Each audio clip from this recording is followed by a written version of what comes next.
And welcome to the TheGeeksAttic. Here we are on another watch-along video. Going to try something a little bit different this time. There's this new Netflix Watchparty, but I'm going to have to give it a minute for people to start joining in here. But it's a little bit different. You got you Google Chrome. I've got a thing here. I'll pull this up real quick to show you what it's all about, and I'll blow it up. If you guys have Netflix, get this little plug-in for Google Chrome, and we can watch the movie at the same time through Netflix. There's a little chat bar in there, but we won't need the chat section in there because I'm talking to you right here. But you can talk there, you can talk here. It's whatever. But the people voted for Solo, a Star Wars story. Hey, Watson. Hey, Jeff and Rob. I said Watson and Jeff. Jeffrey Watson, you're the same person. And Rob, hey guys, how's it going? You guys have Netflix? You guys gonna watch along? Do you have the Netflix Party plugin? You got it ready to go, Dave. All right, nice. See, I don't know. This is the first time I've ever heard of this. I heard about it yesterday, and I thought, well, I'll give it a shot tomorrow and see how it goes. But I did put the link in the description box. Hopefully, it shows up there. If it doesn't, then we might be in trouble. Jeffrey, you have it set up there too. I just put it in the comment section. I don't know if that'll pull up for you guys or not either. And I have it pulled up on a different computer over here. So I don't know if it's going to show when people start joining in or not. Oh, Dave, you heard about it yesterday from me too. Okay. Does the link that I have work? I wrote up the instructions here on the screen on how to join a party. So just waiting to see for a few minutes if you guys can pull it up in your Netflix when I provided that link. Crazy times we live in, isn't it? Got this virus going around. Everybody staying quarantined. Because I have been trying to stay safe, not spread it to anybody. But we're here to watch some Star Wars. So I'm not seeing anybody here on this chat room for the Netflix party yet. Hopefully I haven't cut out here. Because I know the internet's supposed to be pretty iffy these days. Everybody's overloading the systems. Crazy stuff. Hopefully I don't get in trouble with this Netflix party thing up on the screen, as you can see. Anybody here in the party? I'll leave a comment.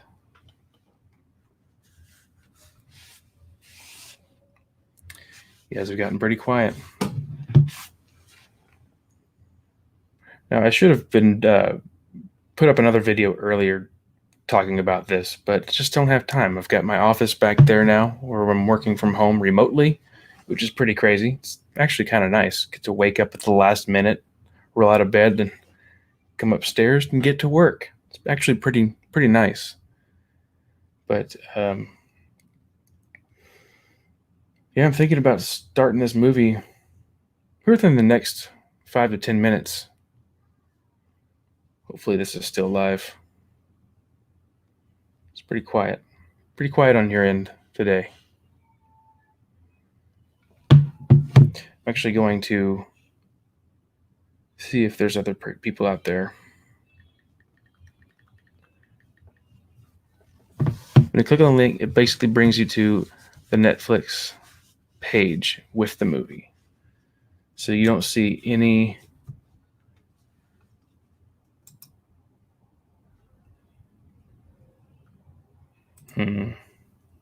See, that's why I bear with me. Bear with me. I've clicked on the little share button. Well, not really a share button. It just brings a copy URL, which I've shared in here with the movie. Did you have to click on your little red Netflix party app, which I don't think you would because I've already done that. says to join a party, click on the party URL, which will redirect to the Netflix website. Then click on the NP button next to the address bar, and you should automatically join the party. So now click on your little NP button there in your Google Chrome bar. That might bring you in there. I figured it'd be pretty cool to watch these things together the exact same time, which I remember on Rogue One, when you watched that, you were pretty dead with me on that one too.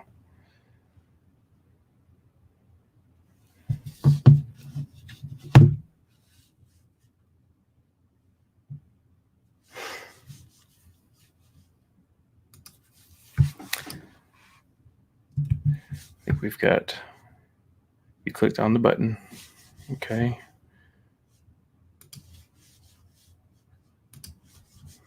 I think I've got Jeremy's going to be joining me live here to watch this film too.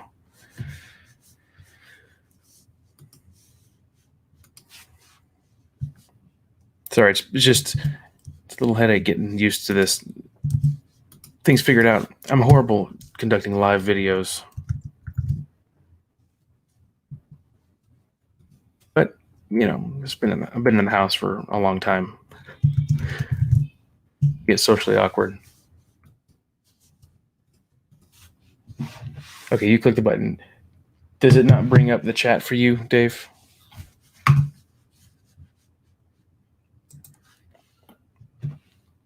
It's funny because I know I put up a poll for people to vote on what film to watch.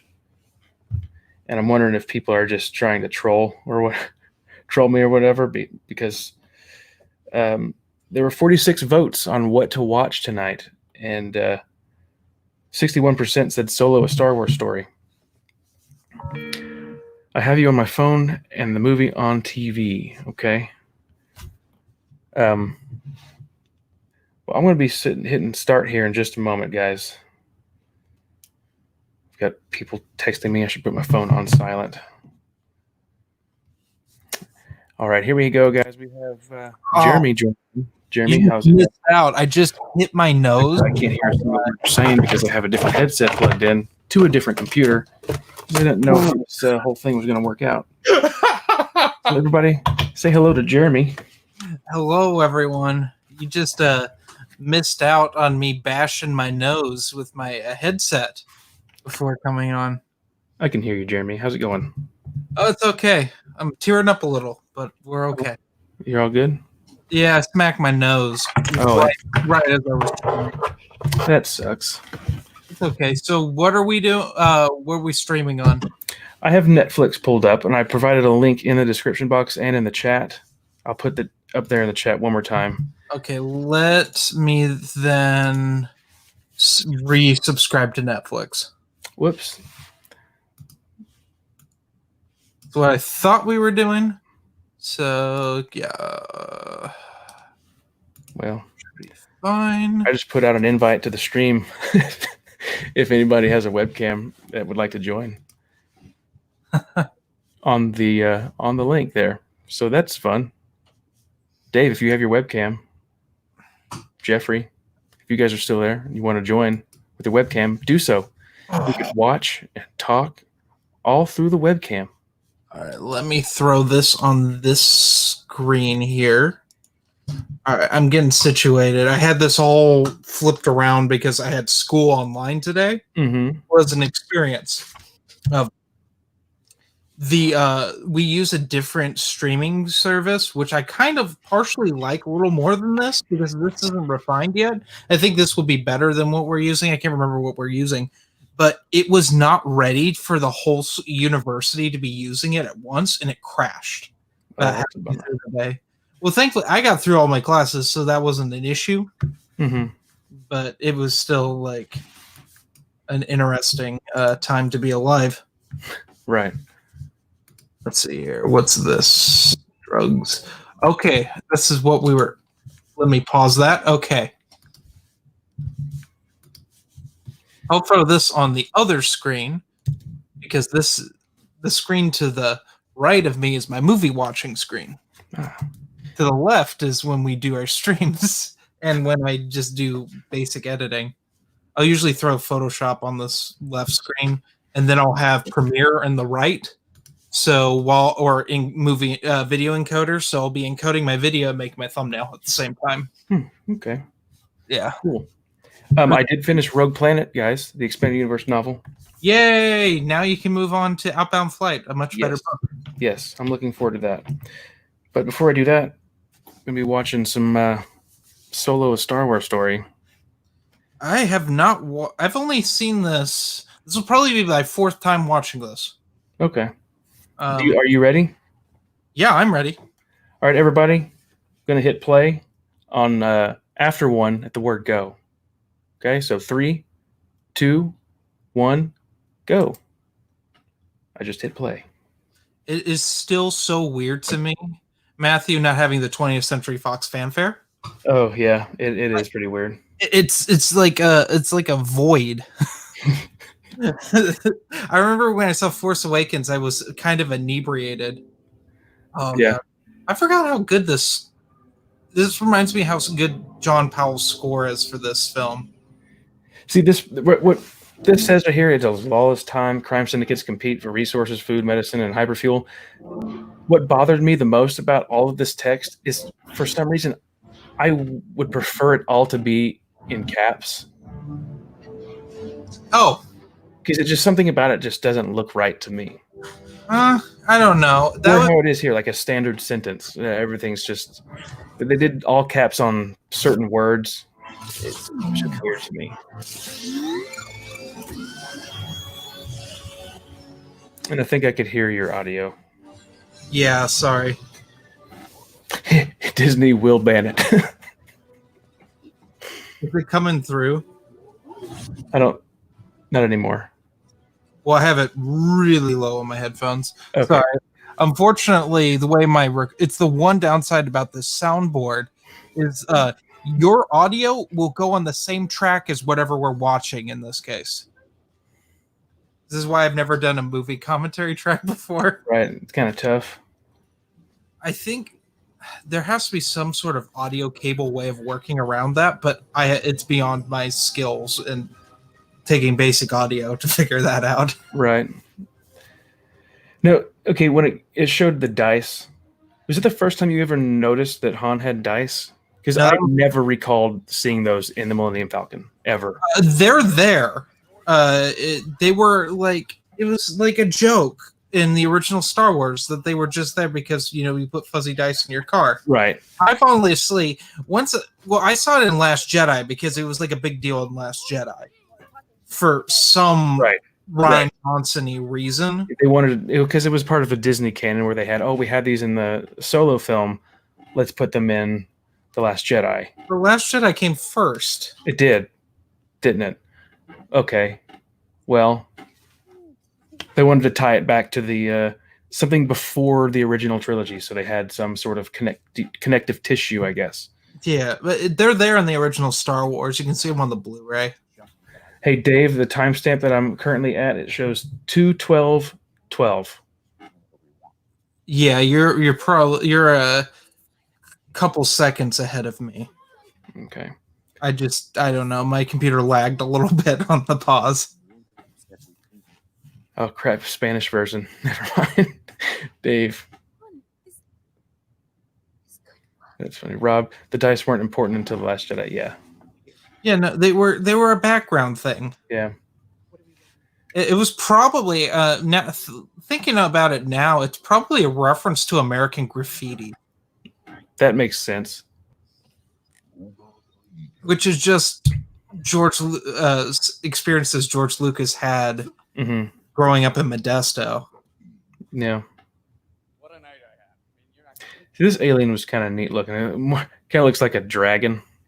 Not dragon, but like a dinosaur. Almost reminds me of something from that Mario movie. Remember that? Oh yeah, with oh god, who was the Koopas? Koopa. Were they Koopas? No, they were Goombas. Goombas. Okay. It made no sense that they were lizard-like. Now, I always liked Lady Proxima's design. I did. A lot of people complained about the voice. I actually kind of enjoyed it because it reminded me of 80s type stuff. Yeah, I thought it was funny that voice came out of that body. Yeah. It Creepy old lady. subverted your expectations. Yeah. This may be the best film Emilia Clarke's ever done. I think it's the only one that I've ever seen her in. Oh, she's in Game of Thrones, Mm-hmm. and she is terrible through most of that series. Yeah. She, Oh, I can hear your audio again. God damn it! Sorry. We're gonna watch it muted. And we're gonna put subtitles on. Subtitles on. That's a good idea. That's fine. I might do the same. See, I don't know if anybody's able to join in on the Netflix party thing. It might mute them too. But I don't know if this Netflix party thing really worked. I don't think anybody was able to connect to it. I connected to it. Oh, you did? Yeah. Oh. It didn't show anybody in the group thing. Oh. But no, I used the link that you threw in the live chat. Okay.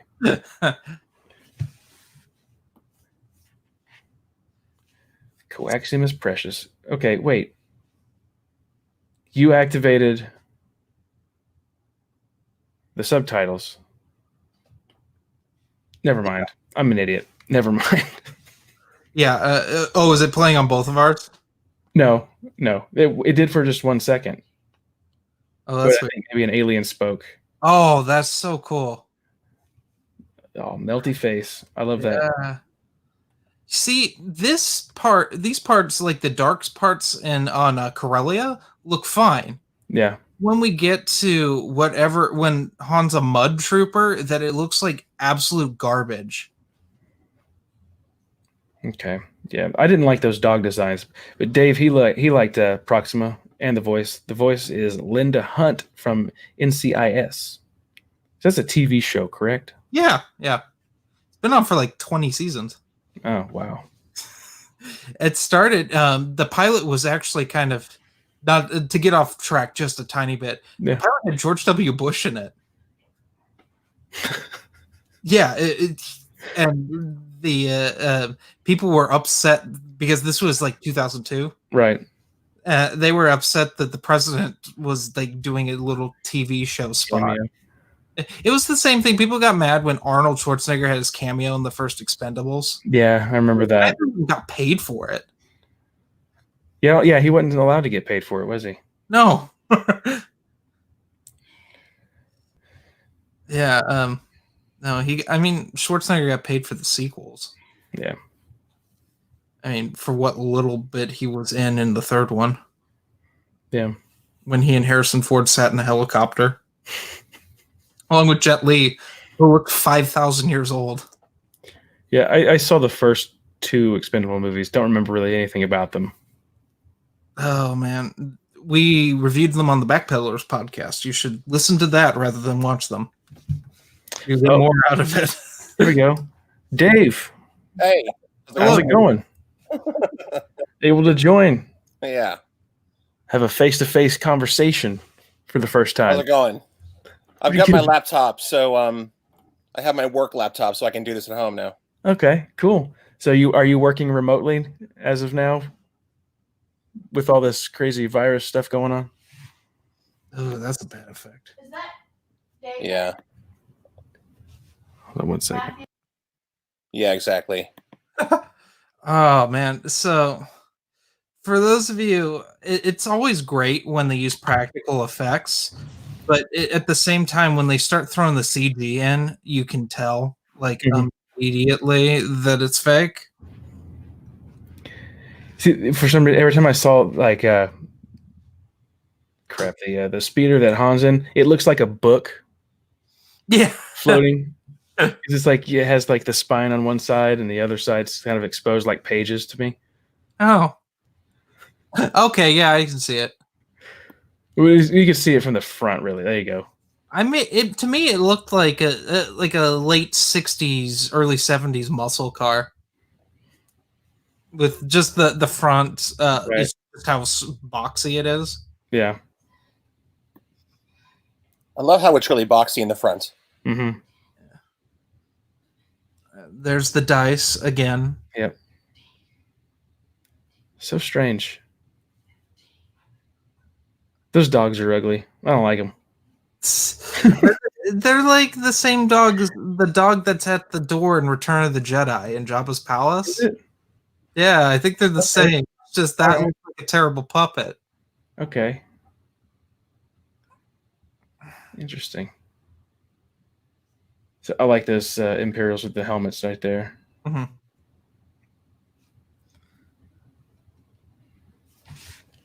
I like that they made Corellia a lot dirtier than it is in the expanded universe.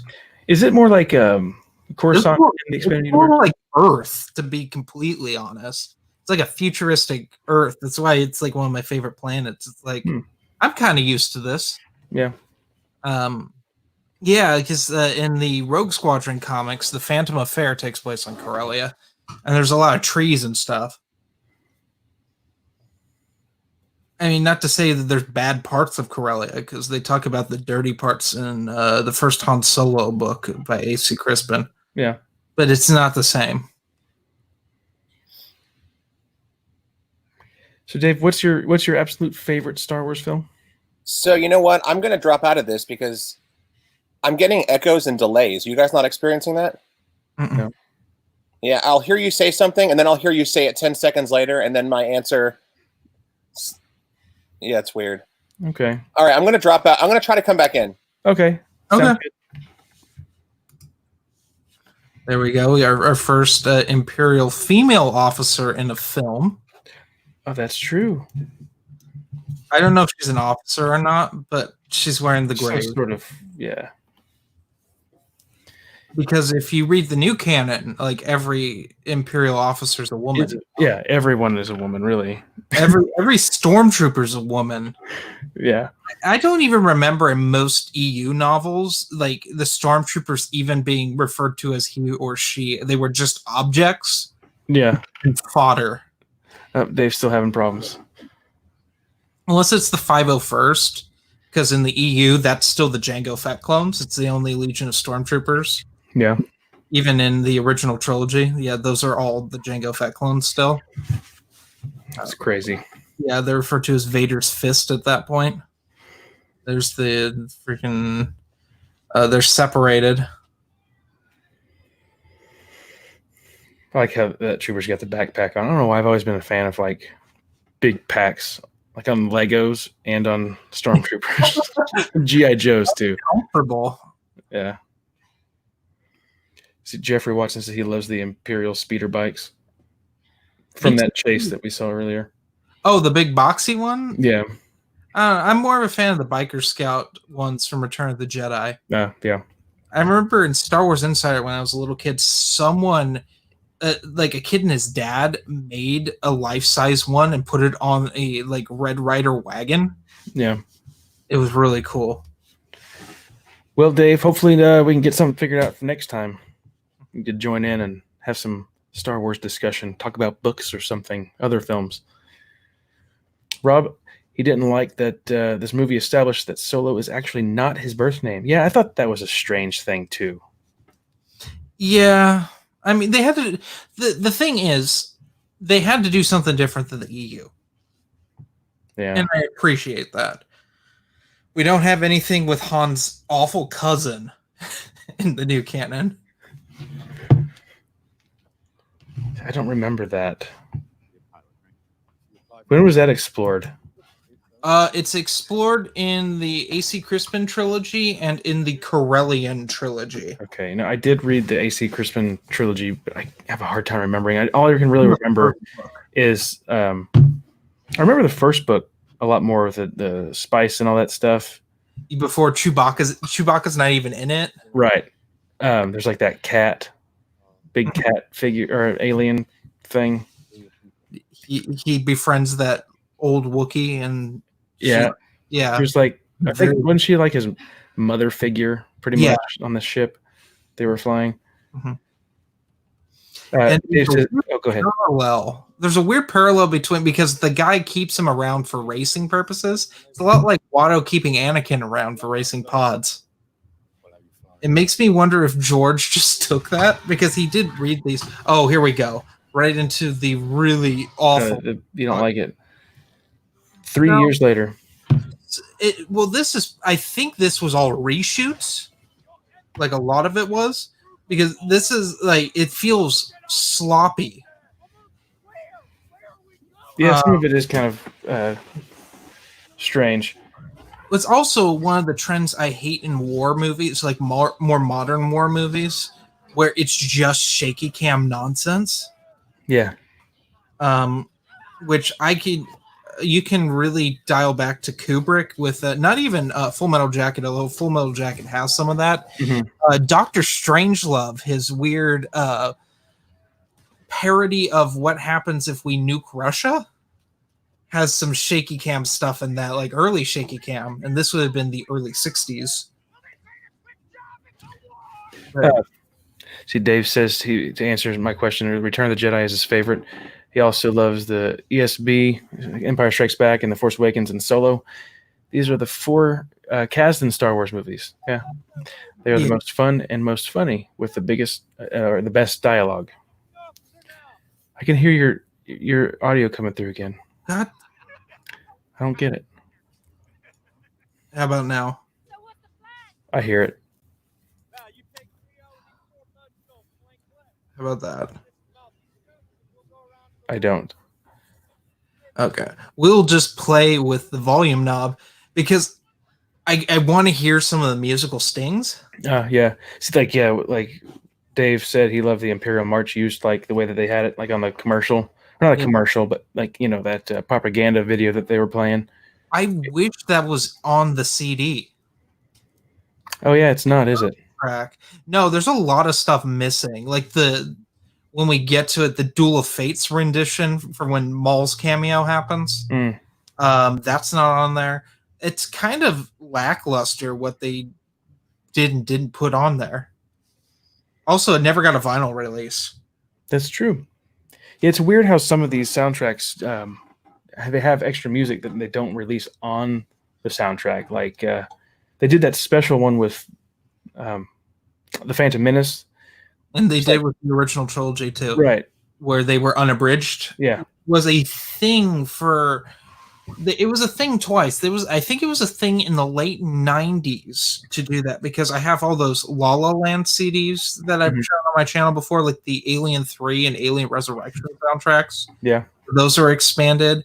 I have Predator 2 one that's that way, and those are all those are like special edition CDs from La La Land Records. And then like in 2004, they did the original trilogy of Star Wars CDs, which I have those. Yeah. And then when did the 3D Phantom Menace come out? Oh man, that wasn't too long ago. It was 2009, I think. Yeah, it was the 10-year anniversary. Was it 2009? I think it was 2009. I felt like it was a lot later than that. Like, actually, no, it might be in 2011. I think it was. Yeah, because Avatar came out in 2009. That's when all the 3D crap started coming out. Yeah, and they were supposed to release like all of the stuff in 3D, but they didn't. No, they were. What he was doing his special editions of the prequels, and we saw that on the Blu-ray in 2011. Yeah, 2011 or 2012, I think. It would have had to have been 2012 because it was new when I did the disc case problems on it on the JMA channel. That would have been the set that has Jake Lloyd on the front cover. Yeah.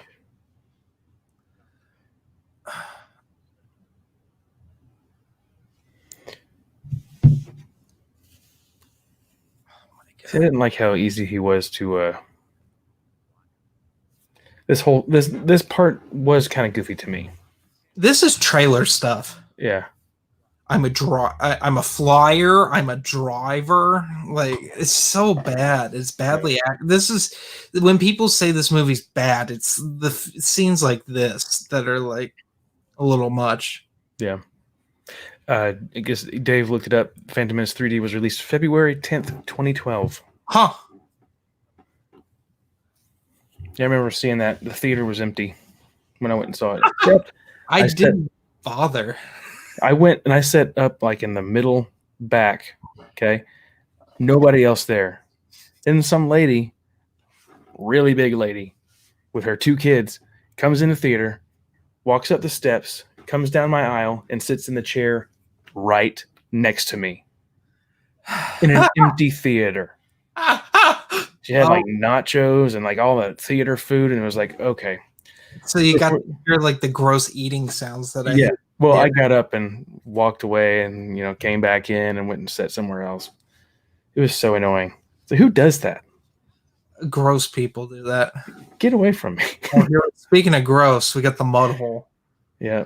I do like these mud troopers, or the stormtroopers. They're okay, yeah. It looks cool. They hit the cape and they're all dirty, and that little extra piece on their helmet. I got that Black Series figure. I thought they were too cool. I like more in the Mandalorian, just the white armor that's dirty. Yeah. And disheveled. Yeah, the Mud Trooper, it makes sense because this planet is just constantly overcast, apparently. Mm-hmm. And we got Dave saw the Phantom Menace in an empty theater too. You see, I saw the Phantom Menace 3 times when it originally came out. I didn't need to see it a 4th time. And I was just anti the whole 3D thing. I still am. I just think it's just it's almost as bad as VR movies. Like, just doesn't appeal. Oh, here we go. I think it would have been cool if they did have bones down there. What's up? If they had bones down there in the pit, I thought that would have been good. Yeah. So remember, I think people at Lucasfilm were trying to dance around like, oh, he wasn't going to eat him. I don't know. I just thought that, God, that costume's got to be so uncomfortable with that much mud caked into it. Oh, yeah, heavy. Yeah. He's a strong dude. Like, what is his name? Junas, I think. Yeah. Yeah, he's in really good shape, but still, it's like, it's gotta suck. Had to have been rough. See, Rob says this Mimban is exactly how he imagined it. Wasn't this the planet that was on in that novel, the first sequel, Swim Through the Mind's Eye? Or making that up? I don't know. Remember the name of that planet? I'm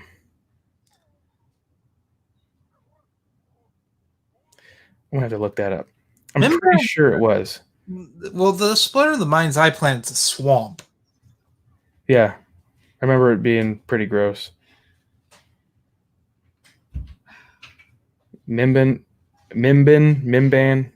whatever you want to say. Yeah, apparently it is in Splinter of the Mind's Eye.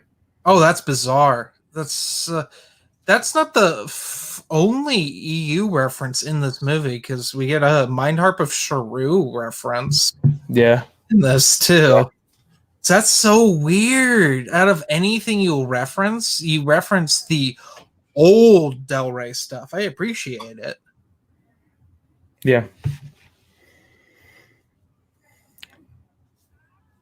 See, yeah, it's a swampy mud planet.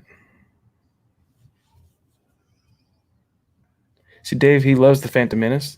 He likes seeing it in 3D. There he gets bored. He watches the trailer. Jar Jar is hardly in it. They didn't use Jar Jar in marketing at all. They didn't want to remind people about. Yeah, didn't want to remind them about him. Yeah, I actually like the Phantom Menace too. I've mentioned it before. Is for some reason that's like my go-to Star Wars movie when I want to watch one. It's not my favorite at all, but for some reason there's something about it that's like relaxing and comforting. My go-to is the original because it's just standalone thing.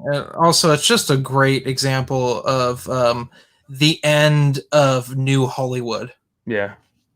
Which I'm actually writing about for my thesis, for my writing, my final writing project for college, which will hopefully, if it gets a good grade, will get posted on theexpandeduniverse.com.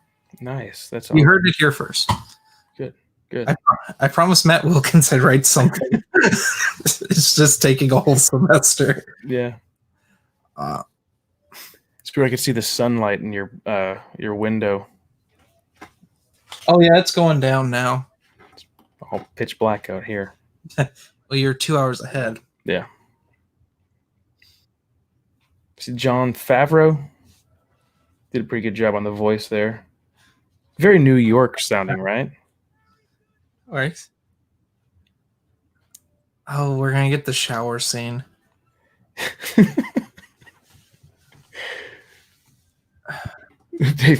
He loves it. It's hilarious. Well, I mean, like it's better than if you remember in the book. There's the second shower scene, and like Chewbacca uses all of Lando's shampoo. Yeah. Yeah. That's so dumb. Yeah. That's how they expanded the book. I wonder if that ever got filmed. I'm sure some of the stuff did in these novels. They had the outtakes that they just cut. Yeah. Did you finish the Rise of Skywalker's novelization? Started it. Oh, okay. I'm reading Doctor Sleep right now, Okay. which I guarantee is a better book. Well, there's some stuff in there that is pretty cool. It would have been nice to have seen on film, but you know. You know what? Rise of Skywalker was too long as is. Yeah. We didn't need another 3-hour Star Wars movie with an epilepsy warning. See, I like the music here Mhm. in this section. Like, I remember whenever they come in and it's kind of got the bells sounds, which does for some reason bells always just remind me of Christmas music. So like this song, it's a pretty good Christmas music song. So you're saying if they made a second Star Wars Christmas album, They'd use that, yeah. They'll get John Bon Jovi back to sing a song. Yeah, no, please don't. He wasn't called John Bon Jovi then. Yeah. Yeah, David even said the music, he liked the music here.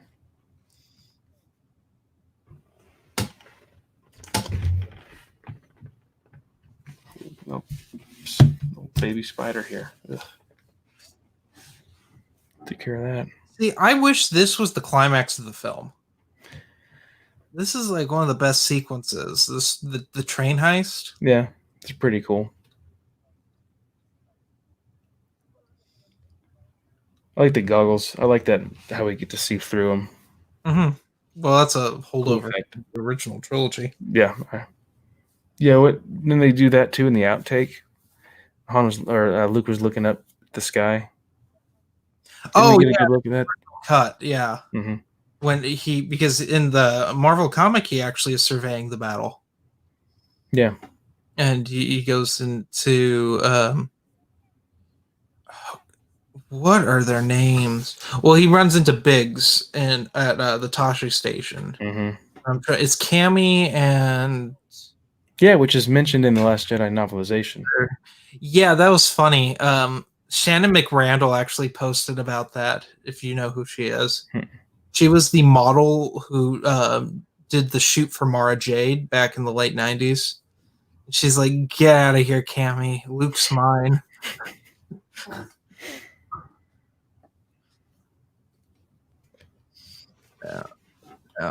Because remember, we all thought it was going to be Mara because they leaked that there was a dream sequence where Luke was married. Yeah. And we all knew it wasn't going to be Callistia. Oh, gosh. Cammy and Fixer.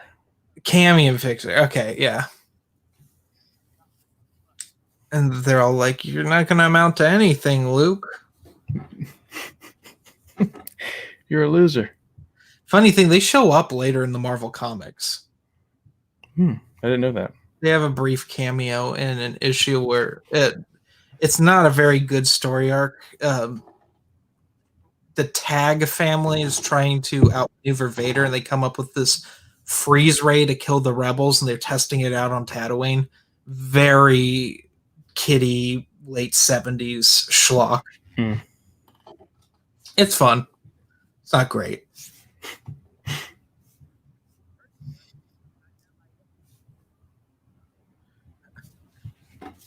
Oh yeah, we're gonna get the blaster scene here. Yeah. Rio is that alien's name. He never got an action figure released, did he? I thought he did. Did he? I don't remember seeing him. I'm sure he has a Black Series figure. That'd be weird if he didn't. Remember Cassian didn't? No, it was Chirrut and Baze didn't get Black Series figures when Rogue One initially came out. It was like Right, they overproduced Jin and Cassian. Yeah, every time I go to like one of those cheap stores, they've got Jin and Cassian, and he's wearing like that rain jacket.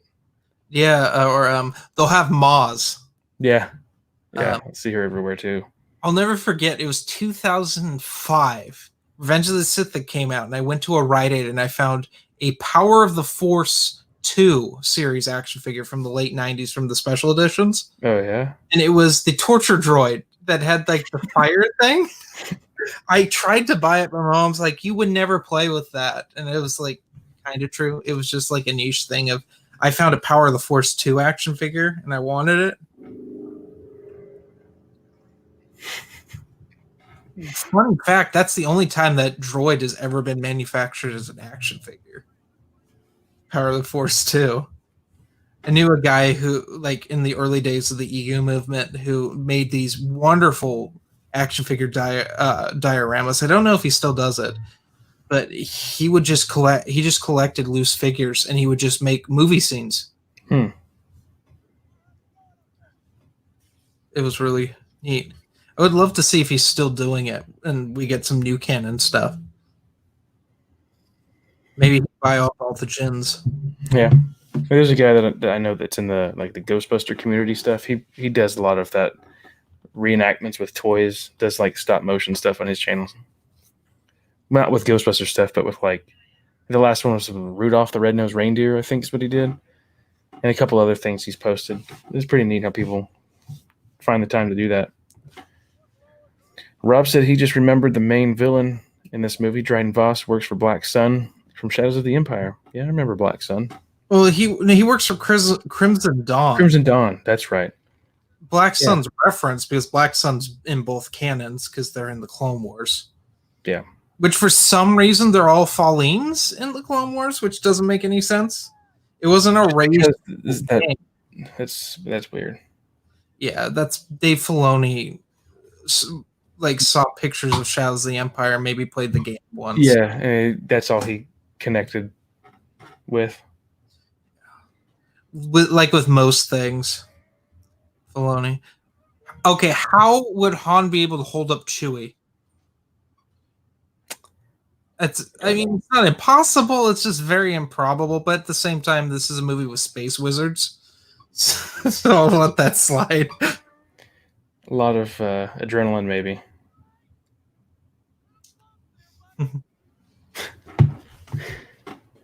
I thought Chewie looked cool with those goggles. I liked his utility belt thing in this better than it is in the original trilogy. Though I was sad he wasn't using the bowcaster. To me, he looks more like he does in the original trilogy in this film than he does in the new stuff. The sequel trilogy. Yeah.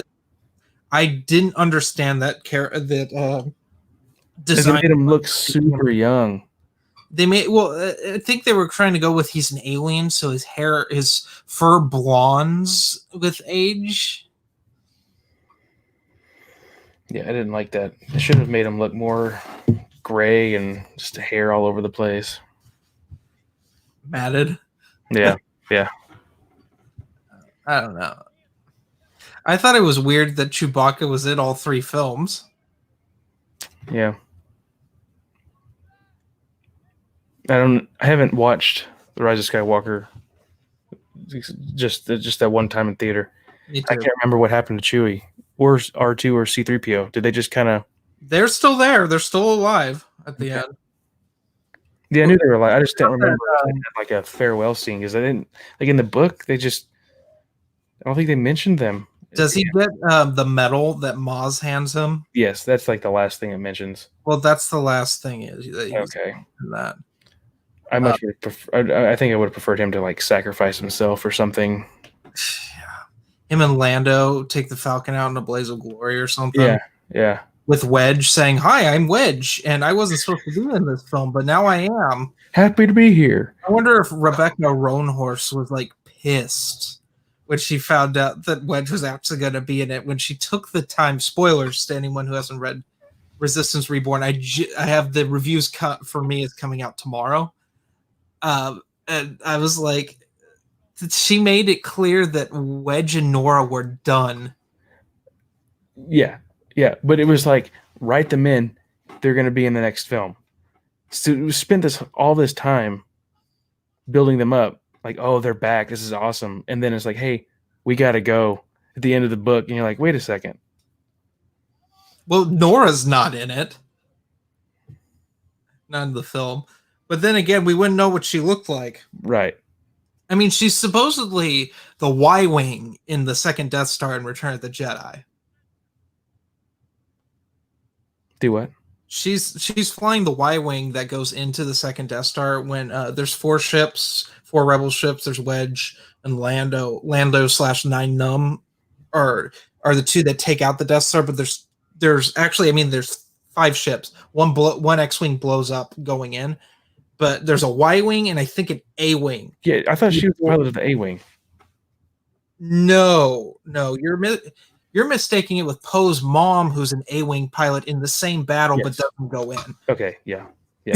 Because those things came out at the exact same time. Okay, yeah. Oh, here we go. I love the Infus Nest theme. I thought it was very prequel-esque. Yeah. And I love the prequel music more than the original trilogy music, if I have to pick between the 2 trilogies. The 3 trilogies, for that matter, it's prequel music.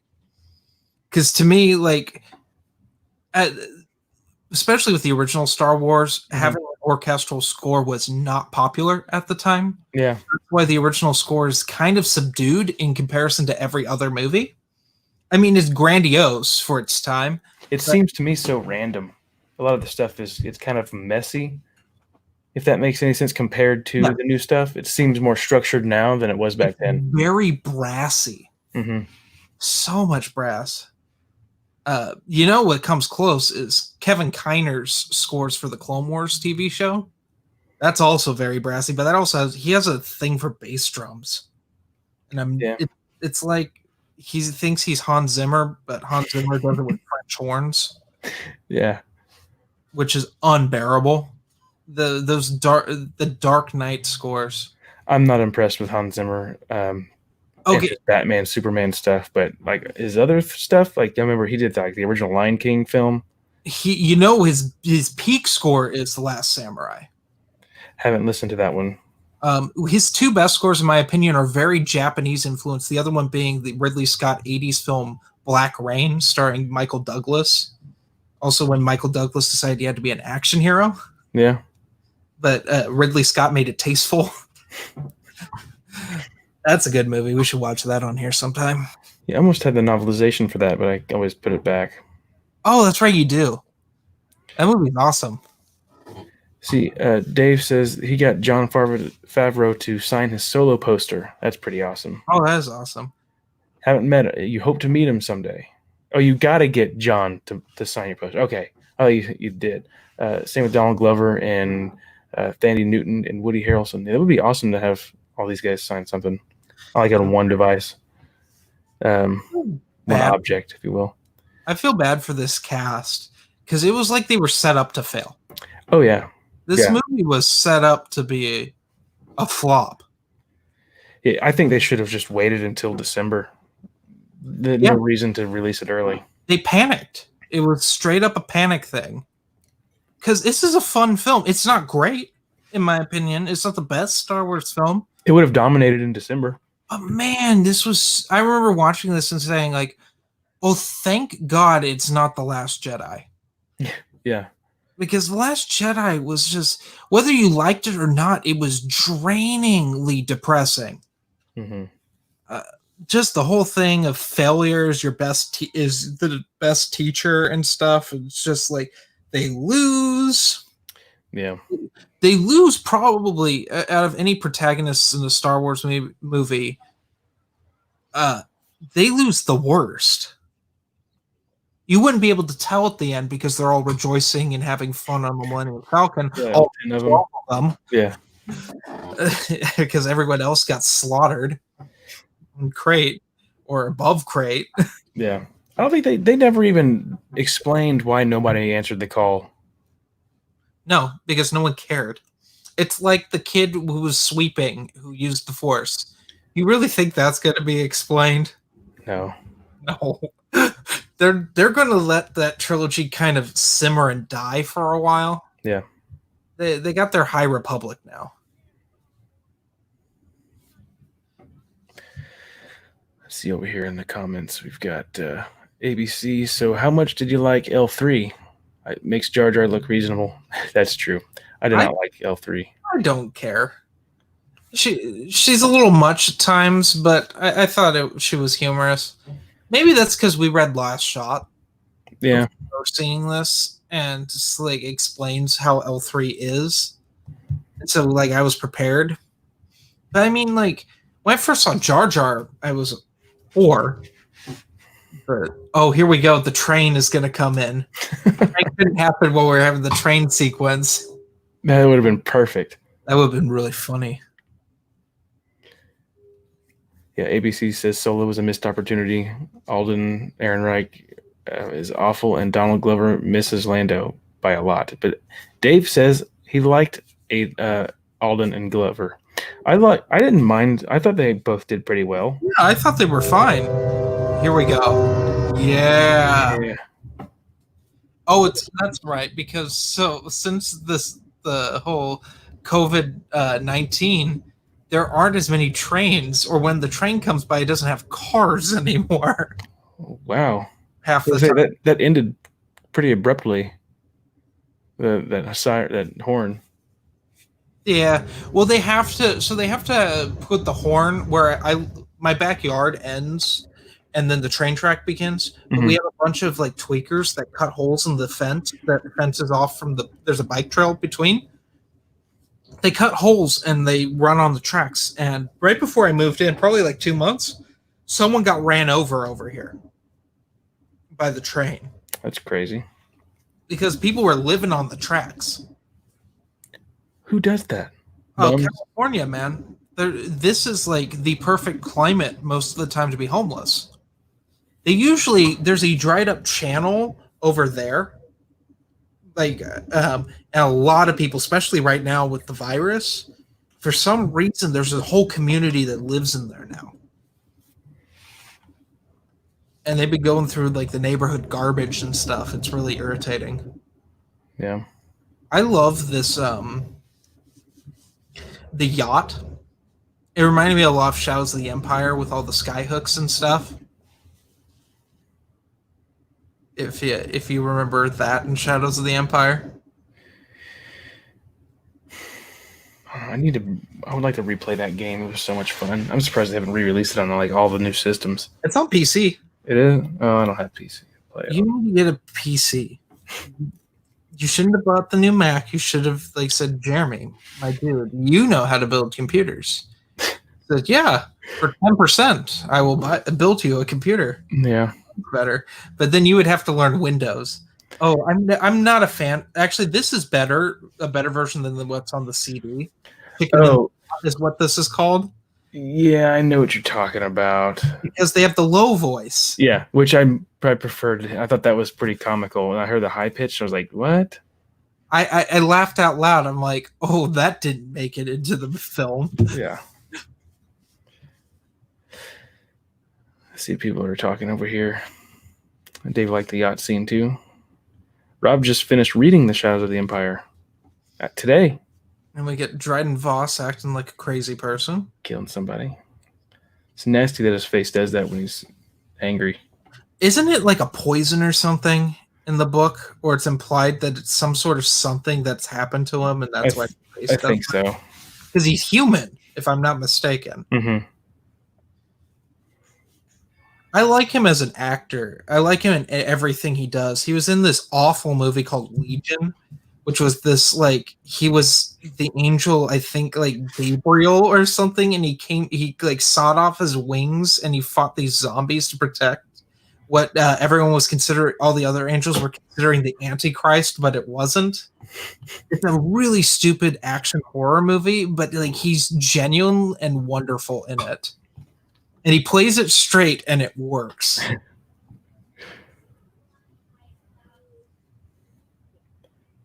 This is such a weird scene.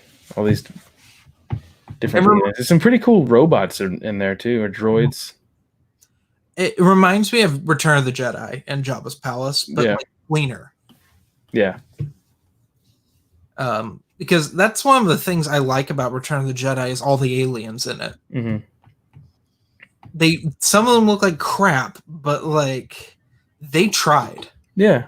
Well, I mean, Richard Marquand tried. George Lucas didn't care at that point. He wanted to sell toys and make Skywalker Ranch. It'd become the new Hollywood.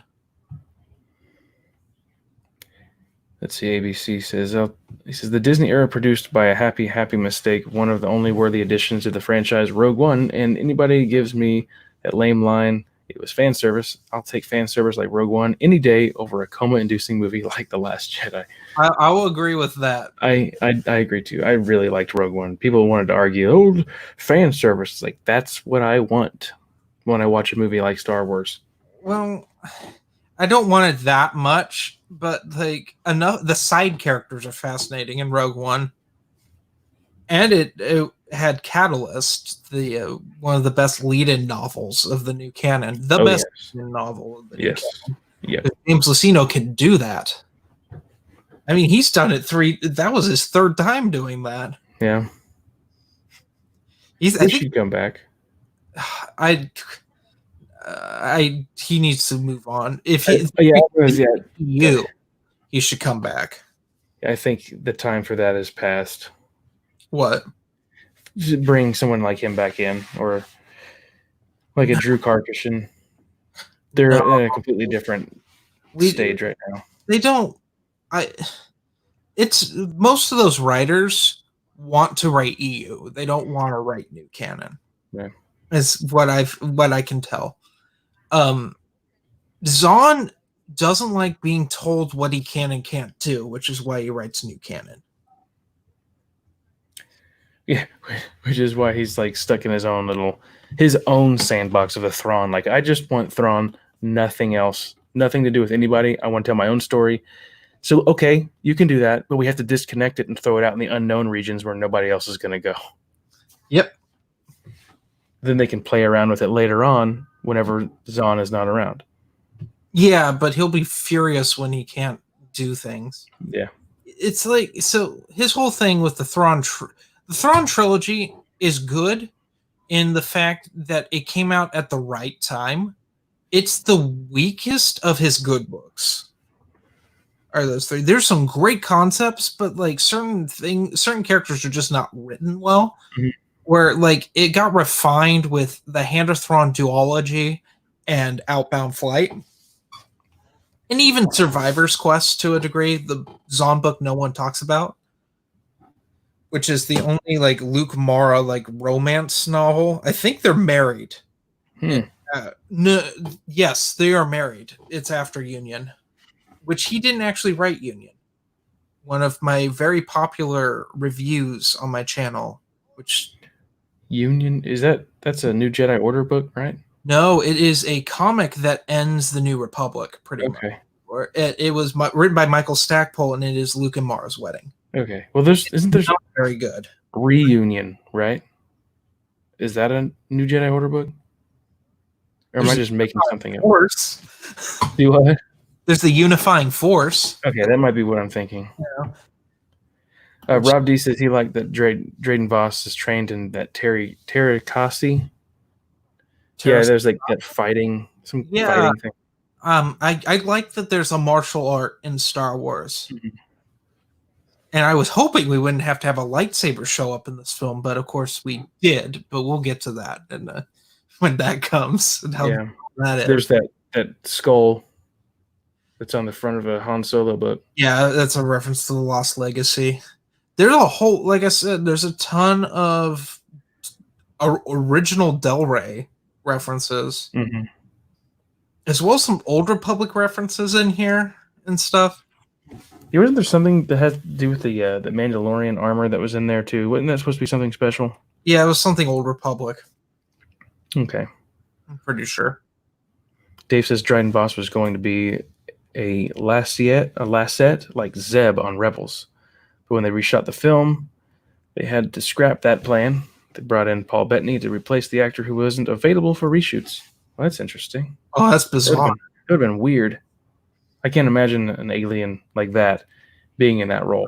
Oh, I hate the design of that alien because that's just that's a Chewbacca concept art. Yeah, I remember. Yeah. Issue I had in Rebels was all this Ralph McQuarrie stuff being brought in. Chopper looks like R2 from the Ralph McQuarrie paintings. Yeah. The original movies. They have a C-3PO type droid that's like a Imperial super weapon in season 3 that looks like C-3PO from, well, it looks like the Metropolis robot, which is what C-3PO was based off of. There's just all sorts of lazy Ralph McQuarrie ripoffs. They had, and Filoni and the team had every right to do that. That's Star Wars property. It's just lazy. Yeah. That's the weaker parts of Rebels, where Rebels is a better show than Clone Wars. I don't get why people hate Rebels and love Clone Wars. To me, Clone Wars is dumber on a regular basis than Rebels was. I need to continue watching both of those. I have only seen the first episode of season 7, and I have stopped. It is so bad now. It was in mid-season 2 of Rebels when I stopped. So I need to finish. You're in the last good season of Rebels. When Thrawn gets introduced, things start to fall apart. Okay. Season 3 gets very weird and not good weird. It just gets bad weird. Well, I don't know. I don't know exactly where I am in Rebels. I just finished the last episode I remember watching was with Lando. That's season 1. Okay, so I'm still in season 1 then. Season 2 is when Ahsoka's introduced. Okay, no, I haven't seen that. She's not a terrible character in it. See, Death by Saber. Hello there. Rob, shouldn't I say General Kenobi? General Kenobi. Is it just me, or I've always hated the movie voice for Grievous? Yeah. It was so much better in Juju Turtowski's show. Yeah. I don't. It's like he's yelling or something, but he's strained. Yes, and it's awful. Reunion is Force Heretic Book 3. Oh, from New Jedi Order. So I knew there was a union of some sort. Force Heretics in the next review that comes out tomorrow. Because Force Heretics trilogy brings in a bunch of the Bantam stuff and ties it up, except for Waru. It's the only thing we don't tie up. Well, they talk about things from Crystal Star, but they don't talk about Waru. Smart. Here we go. We're getting to Donald Glover. All right, we got Adam from Bryant's Nerd Pub joining in. Hey, Adam, how's it going? Hey guys, how are you? We're watching Rogue One. If you have Netflix pulled up, we're not watching Rogue One. We're watching Solo. Oh, I wish we were watching Rogue One again. Solo. We're watching Solo. I don't wish we were watching Rogue One. I haven't watched this in a while. Yeah, it's been a long time. What part are you guys at? Lando's just being introduced. It is the 122 mark. Oh, okay. I don't have Netflix in this room, but I remember it pretty well. So you don't have you can bring it up on your computer. Dave says all the EU references in this film are because of John Kasdan, who co-wrote the script with his father Larry Kasdan, who wrote Empire Strikes Back and Return of the Jedi and The Force Awakens. I love this Han Solo walking in like a cowboy. It's such a great framing. Yeah. Such it reminds what it reminds me of is Indiana Jones of the Temple of Doom. When he walks in the tuxedo in the beginning. Oh yeah, yeah. We need to watch some Indiana Jones on. That's actually on my list that I wanted to do a Netflix party with that too. I'll watch all 4 of them, then watch the Young Indiana Jones series and cry like I did. Okay. Yeah, sure. Were you still watching Clone Wars when I was suffering through Young Indiana Jones? I think so. Yeah, Because I remember you talking about it. Because I powered through all the remaining 4 seasons of Clone Wars I had, which was an undertaking. And then I started Young Indiana Jones, which is, for those of you who don't know, marks when, Rick McCullen became the #1 yes man for George Lucas. Yeah. And a lot of very dumb decisions were made for Indiana Jones before they were made for Star Wars. Have you guys ever watched Young Indiana Jones? Yeah, that's what I'm talking about. Oh, sorry. I watched the whole series. Oh, you did. Sorry, I think I spaced out for a minute. Sorry. Young Indiana Jones has a handful of good episodes and some fascinating actor choices and first appearances of actors. Like a young Catherine Zeta-Jones is on there, a young Daniel Craig, Christopher Lee shows up, Wow. Ian McDiarmid shows up. Harrison Ford has a cameo as Indiana Jones in an episode. It's the best part of the whole series. You can tell he was so happy to be doing it again. Oh yeah. Yeah. It's not like when he's like has to talk about being Han Solo and looks grumpy. I will say though, like for Solo, Donald Glover did a perfect young Lando Calrissian. Yeah, he sounds a lot like Billy D. Williams. Also, I did not know that Donald Glover was Childish Gambino until after this. I actually have friends that only know him as Childish Gambino. They don't know his actual name. My ex was that way. It was like, that's Childish Gambino. And I'm like, no, it's not. I don't even know who that is. Glover. She's like, they're the same person. And I'm like, no, that's not true. And then we watched the This Is America music video, which that dude can dance. Yeah, he's really talented. He is. Okay, I just noticed there's like a little bat alien that's not the same type of bat alien from A New Hope. Bat alien. Yeah, the one that looks like a little bat.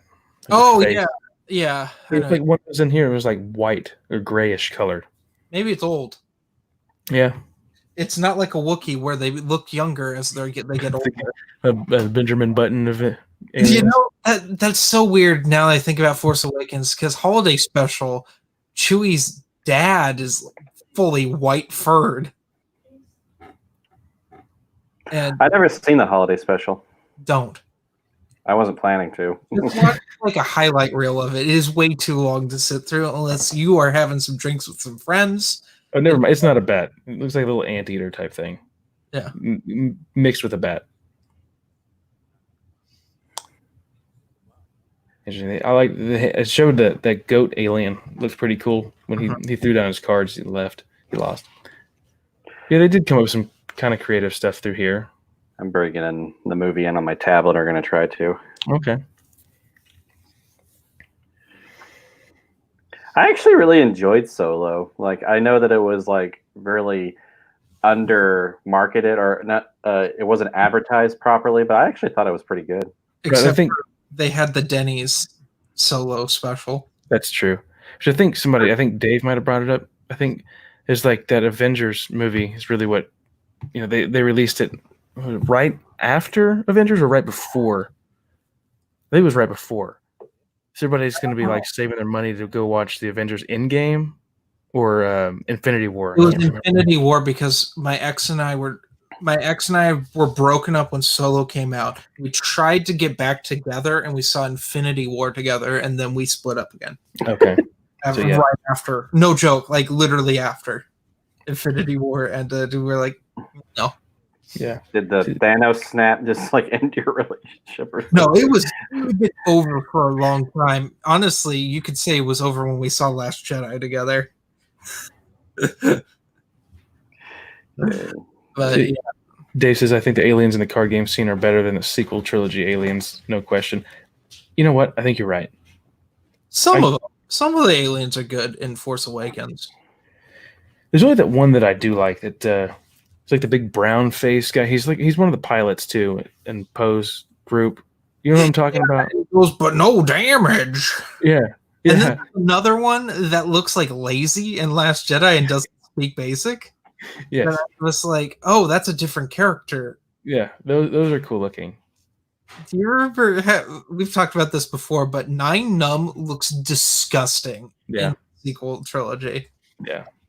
Like he is so moist and like wet and just drooly and nasty. Yeah, I didn't like him for some reason when I was a kid. I don't know why, and maybe it's just because Lando and Nine Numb were sitting in the Falcon. I was like, oh, that's like his Chewie. My mom, because I watched Return of the Jedi a lot as a kid, it's my mom's least favorite of the original trilogy, but she thought Nine Numb, the way he talked, was the funniest thing. That and Salacious Crumb, and she used to do when I was very little, she would do the Salacious Crumb laugh at me, and I would lose it. Like the funniest thing coming out of my mom's mouth. They're kind of creepy. My brother had some friends that when Lando and Nine Numb were flying out of the Falcon or the Death Star as it was blowing up, and then Lando's like yeehaw, and then he goes like yeah. He's like, yeah. my brother and his friends always made fun of that. Yeah, it was pretty funny. That's like the most. That's like the most surfer stoner sounding laugh ever. That's like, yeah. It's like if you've ever seen the Scooby-Doo live action movie when Shaggy and Scooby are like stoned in the Mystery Machine eating the Scooby snacks. That's what that is. It's funny stuff. Let's see here. Rob says, have you seen the cartoon Boba Fett scenes from the holiday special? It's the only thing worth watching from it. No, the only thing worth watching is B. Arthur's song. It's a good song, and it has no business being in that holiday special. But yeah, I've seen it because I've seen the holiday special. I've seen it more than once, which is a shame on me thing. Part of that set looked like that was from the Rise of Skywalker. This is one of those like that ice planet thing they go to. Kimji. I hate that. I can feel you looking at me. It's funny. Like she's going to the bathroom or something. It's one of those new canon jokes where there was a ton of them in Last Jedi that just fall flat. Like when Poe refers to Hux as Hugs and then talks about his mom. That's not funny. That's just awkward. Yeah. It's like all of the Avengers jokes they don't use in the first Avengers movie because they're not that funny. Like it was just ad-libbing from the actors, and like that just doesn't work. Mm-hmm. And it's like that, but they just wrote it into the script. Or I remember in Force Awakens when Poe's like, "Who does the talking first?" I'm like, "Oh, this is a Disney movie."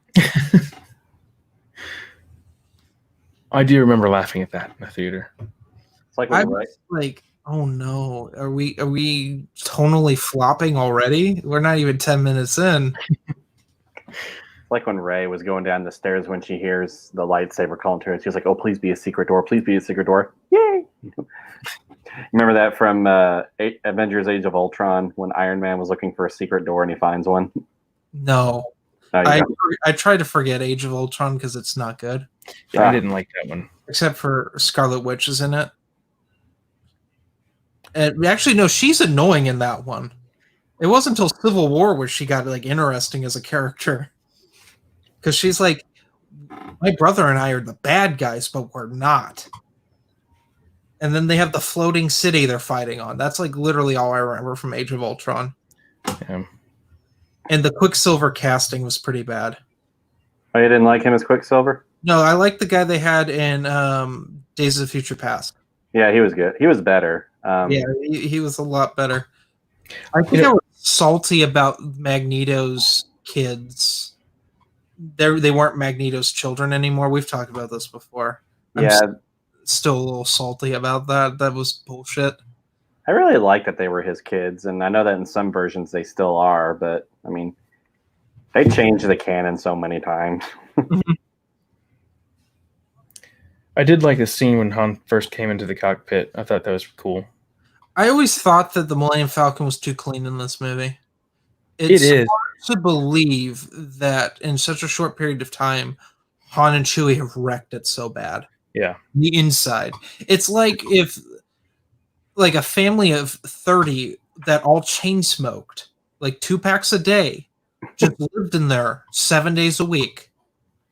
That's what it looks like. It's gross looking in the New Hope, and I appreciate that. Yeah. It's See, 'cause the backs of those seats are like yellow. In the movie, they're completely different, aren't they? In A New Hope, aren't they no, like it's squares? hard to tell because of the film stock. Okay. See, Dave says Infinity War and Deadpool 2 came out just before Solo. Incredibles 2 and Jurassic World 2 came out just after. Solo was everyone's fifth choice, clearly, so it did poorly. I mean, it was more my fourth choice. Jurassic World isn't a movie. I know that's a hot take to say, but that was one of the dumbest things I saw. I'm okay with it, but I know that there's some people out there that don't like it. So, there was something about it that I didn't really care for, and I can't remember what it is. Was it the human cloning? Oh, that's funny. Chewie just trying to beat up the chess table. Yeah. That was probably it, honestly, from the second one. Yeah. That was trying to get this to open. Nine Num speaks a real African language, not a fake alien language. Yes, they developed that in Return of the Jedi. Oh, really? I didn't know that. I remember that. So it would sound so alien to an American audience that they just went with it. It was easier because like Huttese is just nonsense. Like it's sparingly in the movies, thankfully.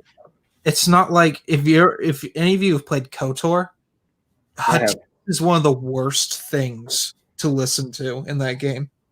Oh, yeah. Also the Twi'lek language in that one was. Well, that's Huttese as well. Oh, it is. Yeah. Oh, I didn't know that, but it all seemed very repetitive. Yeah, it's freaking gibberish. And Mr. Record, has anybody watched the SNL Cantina Spacebar with Richard Pryor? Mos Eisley Cantina spoof. I have not. Oh, I have not. I've seen both Adam Driver's Star Wars sketches. The Undercover Boss ones. Those are actually kind of amusing. Han's thinking of deflowering Kira in Lando's closet. Yeah. I can't blame him. It's all the capes. Yeah. They're going to be wearing some capes afterwards. That's not even a good innuendo. I'm usually better about that. Ooh. I love the Hawaiian tea. Oh, yeah, in the back. Cape. It's so funny.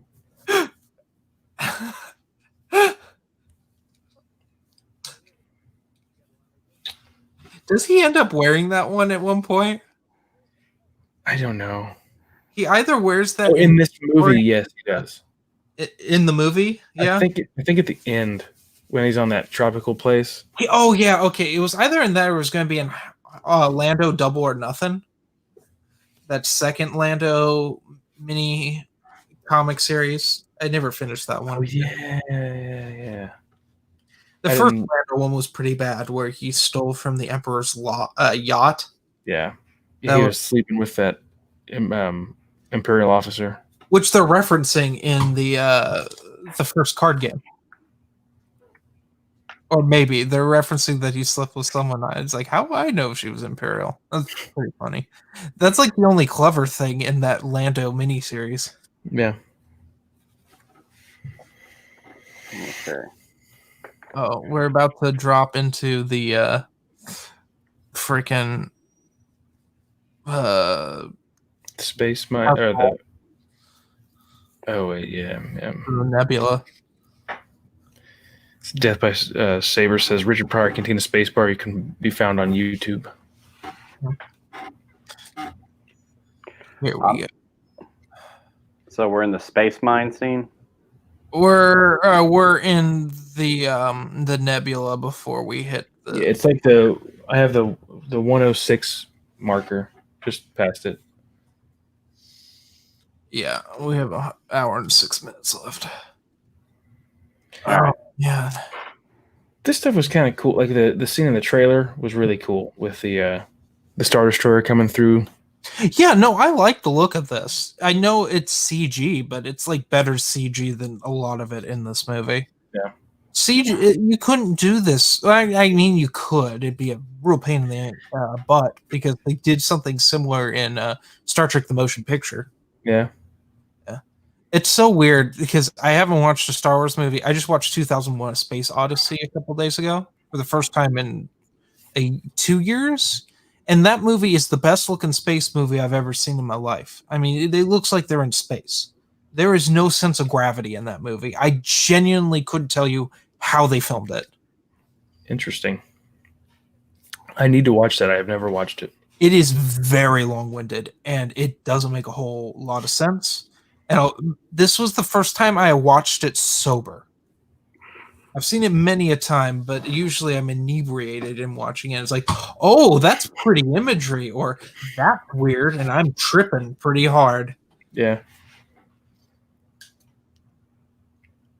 But yeah, no, it's so funny. I was like, because 2001 is science fiction, and this is science fantasy. Yes.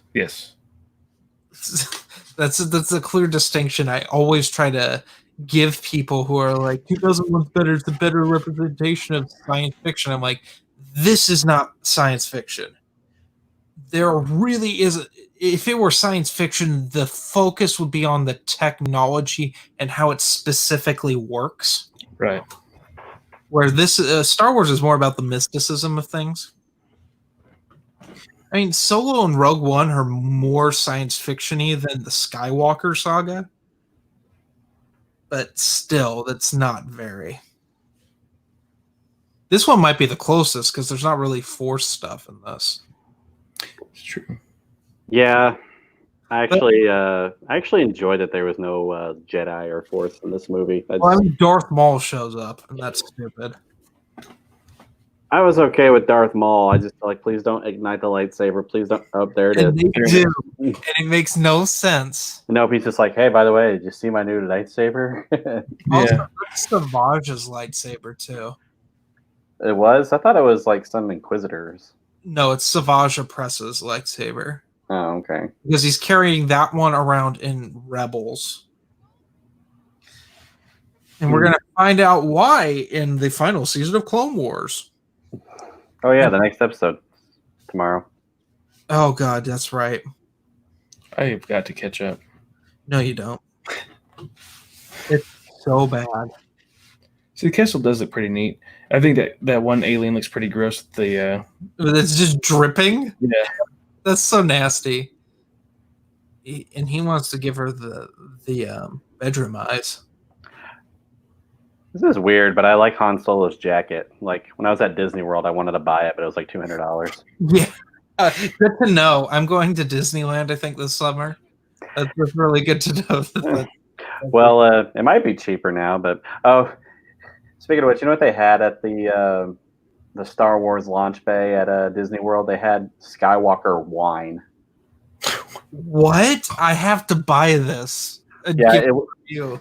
it was wine. It was like Skywalker wine or something like that. I think there was like red and blue or something. It probably tastes like garbage. Probably some generic. I don't like wine enough as it is, so I wouldn't. I hate that Woody Harrelson's just wearing the Lando outfit from Jedi. Yeah, see that suit's That's pretty lazy. darn old. It looks out of place, too. Yeah, it looks like it's made for the desert. How he wears it. I mean, the thing is, like, I get that they were trying to desperately, like they're trying to, the characters are trying to put stuff together as cover, and they didn't have a lot, but it doesn't work. Like, the facade doesn't work. Yeah. Also, oh, it does work. That it would be more of a cloak on Kira compared to Lando.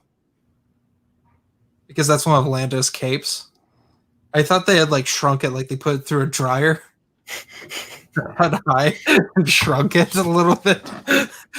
I know we probably haven't gotten there yet, but I was like, I really hope they make like a audio drama of like the Calrissian Chronicles.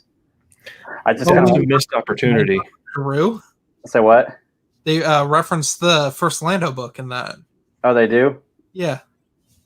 It's talking about L3. It's not quite. It's like a pseudo reference where he finds the mind harp. Of course, L3 isn't the robot that's his sidekick in that series, but Yeah.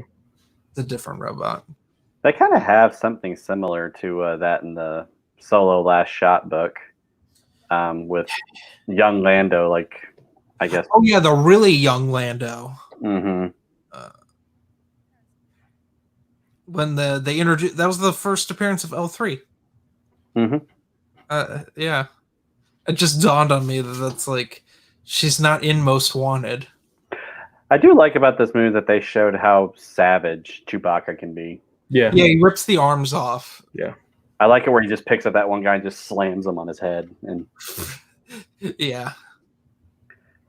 you know, it's weird. In all of these movies or games, I've noticed that they've shown off, the true strength of Chewbacca and how brutal Darth Vader could be.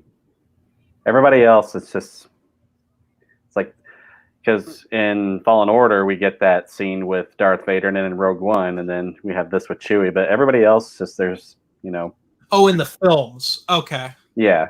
Yeah. Well, I mean, it was a different time in the original trilogy. Hmm. I mean, the fact in Empire Strikes Back, George Lucas was actually really worried about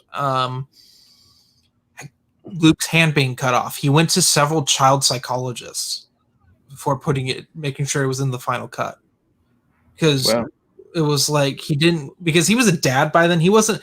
There's an extreme difference, believe it or not, between Empire and A New Hope's graphic violence.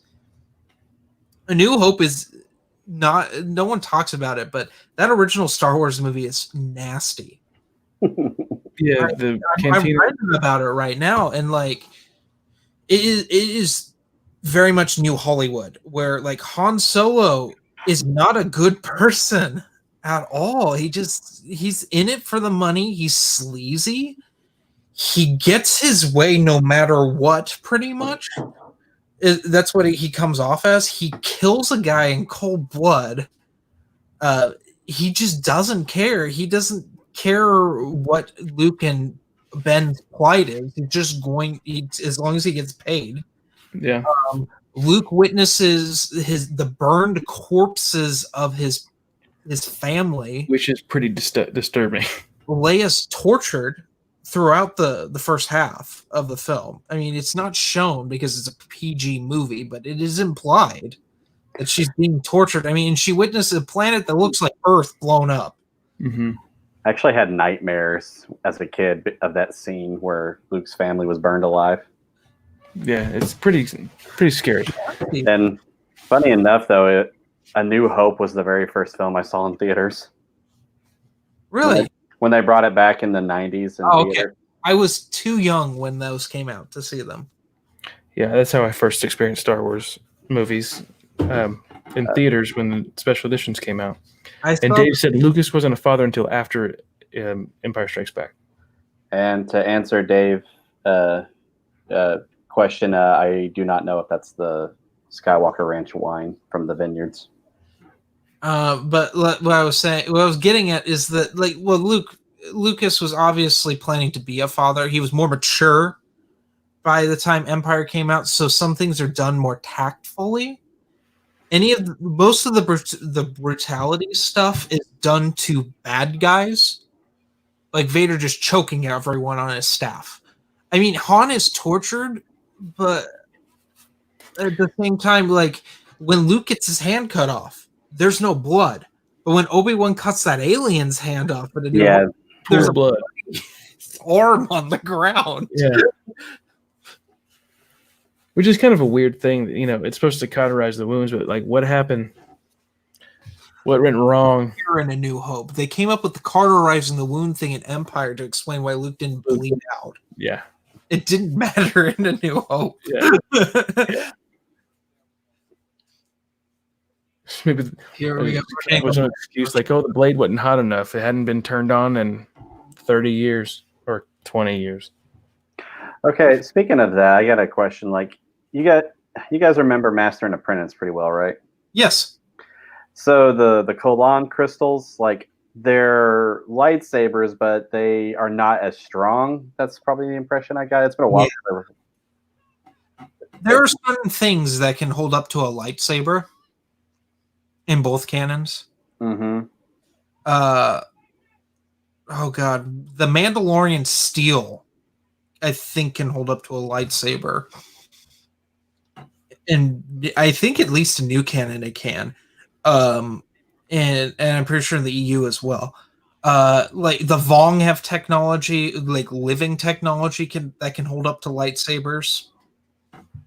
Of course, they're also immune to the Force. They're not affected by it at all because they've been cut off from it for so long. That's why they're such great adversaries to the Jedi and New Jedi Order. You can't perceive them in the Force. Hey, welcome, Quality Autism. Oh, hey, man. This Death by Saber said he saw episode 4 at a drive-in theater in 1979. That actually, that sounds really fun, actually. Yeah. I remember seeing a couple movies in a drive-in theater. I know they had one here in Oklahoma City. I think it's over there close to where you are. It is. I know which one you're talking about. The one with the big cowboy outside. Yeah, the neon light cowboy. Yeah. I love the anarchy in this and everyone just running around with shit. See, my biggest complaint with L3, other than I found her highly annoying, is that she moves too human-like to be a droid, in my opinion. Specifically an astromech, like an Old Republic astromech. Because, I mean... Acted legs on herself. It's like when I was watching her using her fingers, like, it was just like, it's obviously a human playing a robot. I mean, it seems too intricate, for a robot to be doing the things that she's doing. Like, even when it showed her, like, relaxing in the Falcon, just kind of, like, hunched over and slouching, you're like, okay. Oh, she's sentient, is what I think they were trying to get at, but this is, like, a very forgotten plot line. Yeah. Freedom for the droid. Well, I mean, she becomes the Falcon. Yeah. Which is very sci-fi-esque in the book, where they meld and become one. It reminded me of, like, in Star Trek, go back to Star Trek: The Motion Picture, my favorite Star Trek film, when Decker and Ilia at the end kind of meld because Ilia is now V'ger, which is the Voyager probe 8, and she wanted to meld, or it wanted to meld with its creator, and so they become one being at the end. That's a very short explanation to something that doesn't really make a whole lot of sense in that movie. There was something I've noticed that it's the same trait in both Legends and canon with Han Solo's character, and I've always loved it, is that he could be a complete jerk and not a good person, as you were talking about earlier, Jeremy. He's a really good friend to those that he really cares about. Yeah, it's just the ones he really cares about for a lot of the Han Solo stuff is Chewbacca. It's just Chewbacca. Yeah, Luke also, because he went out in Hoth to find him. Oh, later on, yeah. And to Leia to a certain extent. A lot of people complained here about the Wookiees looking different. Yeah, they look goofy. See, here's my little theory: is that how long have they been slaves down there in some mines? Yeah, they're probably malnourished. It's just their faces look weird. Yeah. Because, well, I mean, in Revenge of the Sith, it was lazy that all the Wookiees looked the same except for color. Oh man, I was watching a scene from Revenge of the Sith the other day on, like, the big screen, which everybody's got now. But, like, I was standing up close to the TV, and you can see where it was like copy paste. Oh yeah. The blue, high definition was not kind to the prequels. Right, it wasn't. Oh yeah, especially, well, Revenge of the Sith fared better than Attack of the Clones. Yeah. Well, Attack of the Clones, they were making up it was Lucas, it was ILM and Weta were just making up what CG is today. They were creating those programs on the fly because they needed something. 'Cause there's parts of the Lord of the Rings trilogy that looks bad too. Yeah. Me and my wife actually watched the prequels the last few days, and I don't know what it is. Like I remember, like as a kid, I didn't care, or growing up, like later teens, I didn't like Phantom Menace, and then I watched again, like this is actually not bad. I'm like, It's more of a standalone movie than the other two. Yeah. yeah. Me and Dave from the comments were talking about that. How it's like we both really like that film. And I said, it's for some reason it's one of the most rewatched films that I watched. Like in Star Wars, for some reason, it's not even my favorite. The soundtrack, I really enjoy the soundtrack a lot. Yeah, I do too. Like Anakin's theme, even like Jar Jar's theme. I hate Anakin's theme. If I can be completely honest, weakest track in my opinion. Jar Jar's theme is goofy and fits his character. Yeah. Anakin's is like it's got the hint of the Imperial March in there for no real reason, other than, do you remember the teaser poster? I used to have it in my old videos on the channel where it was little Jake Lloyd and his shadow was Darth Vader. Oh yeah. Like John Williams looked at that poster and composed a theme. Yeah. Just a bit about that poster. Probably. I mean, well, there's also like the celebration at the end is the Emperor's theme sped up and done by children. I did not know that. Yeah, this is the Emperor's theme from Jedi. I have to point out what Rob D said. I totally agree. I preferred Solo being his birth name too. I hated it. I hated that part. Yeah. It's weird. It's I appreciate it was different from the EU. Yes. I TIE fighter that has two pods on it, like a TIE bomber, but it has just straight wings. I read the Han Solo trilogy before this film, and I was just like, I was excited for him joining the Empire. And then whenever that scene happened, like, oh, okay. Yeah, it's really skipped over in this. There's the my Marvel favorite visual of the movie. Oh yeah, well this is my favorite track. The reminiscence therapy is what it's called, where it's just Han Solo-esque themes from the original trilogy mixed up with more drums. Yeah. It's better than what it sounded like, because they do something similar in the Battle of Crate and Last Jedi, and that is just John Williams. It's almost like he copy and pasted from Return of the Jedi and threw it in there. Yeah. At my old job, when I played piano, I played a lot. I played Luke and Leia's theme and Leia's theme, or at work quite a bit. And I was wanting to play the Mos Eisley Cantina Band theme, but I don't know if I would have gotten in trouble for that. Oh man, Luke and Leia's theme, that is one of the best tracks of the original trilogy. Oh. Yeah. That is pretty. I'd just have to say the worst track of all of them is from Attack of the Clones, and it's that scene on Coruscant with the electric guitar playing. I hate that. I hate it so much. I don't mind that because John Williams will do this occasionally where he'll throw an electric instrument in there. There is a synthesizer in the cave scene in Empire in the Magic Tree. Yeah. Yeah, there is. That's also weird. It is weird. But it blends in better to me than the electric guitar. And I have all of the Harry Potter soundtracks. I wasn't like I could care less about the films. I saw them all maybe once, but I have all the soundtracks. And I know John Williams did the first three, and then they got other people that did it. Huh? They're the best three scores of those. There's another one. One of the other guys does a really good job. I can't remember his name. One of the guys was supposed to do Rogue One, but got called on to something else and couldn't make it, a conflicting schedule or something. I'll have to look that up sometime if I can remember. But and said Michael Giacchini did Rogue One, which he's done some really good scores. He did the Mission Impossible 3 score and The Incredibles, the two that come to mind. Yeah. Do you guys remember the music from Revenge of the Sith where Anakin is sitting alone in the council room and it's that haunting? Yes. They put that in the audiobook of Death Troopers and it's perfect. Oh yeah, no, most of the time they'll use score in Star Wars audiobooks. It really works. No, it does. And it's like original trilogy music and the prequel novels. It's like the main character from that book was like in a hallway, and I think it was implying he was about to run into the zombies, and they were playing that music, and it was beautiful. Like I was driving home listening to it, and it scared me. I've never been so had a spooky time taking Christmas lights off, like listening to Death Troopers while I took all the Christmas lights off of my house. I used to live in paradise. Dave just confirmed what I went through my playlist on here, and yeah, Alexander Desplat was supposed to do Rogue One. He did some of the Harry Potter stuff, which I enjoyed quite a bit.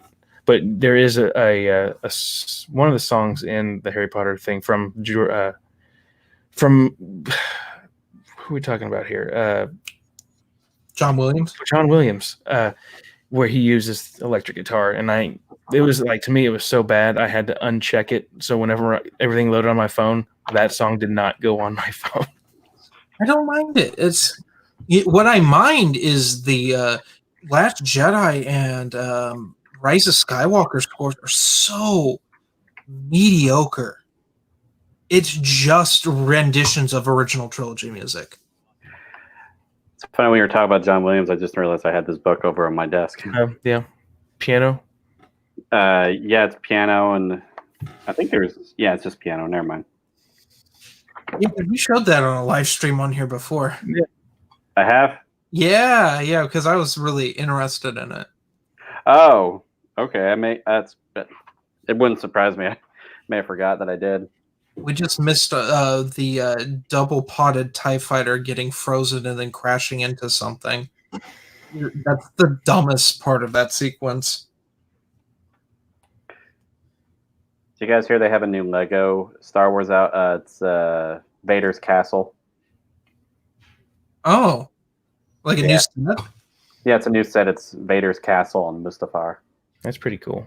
Have you seen the Vader's Castle statue you can buy at Disneyland? I have not. It's like $300. Nope. Jeez. It has like light up lava. If I were cool, I'd probably get my own lightsaber for $300 at Disney World, but even then, I'm still like, yeah. I think it's $200 for the building experience. Yeah, you're. Geez, I'm terrible with names. Sorry, Matthew. Jeff.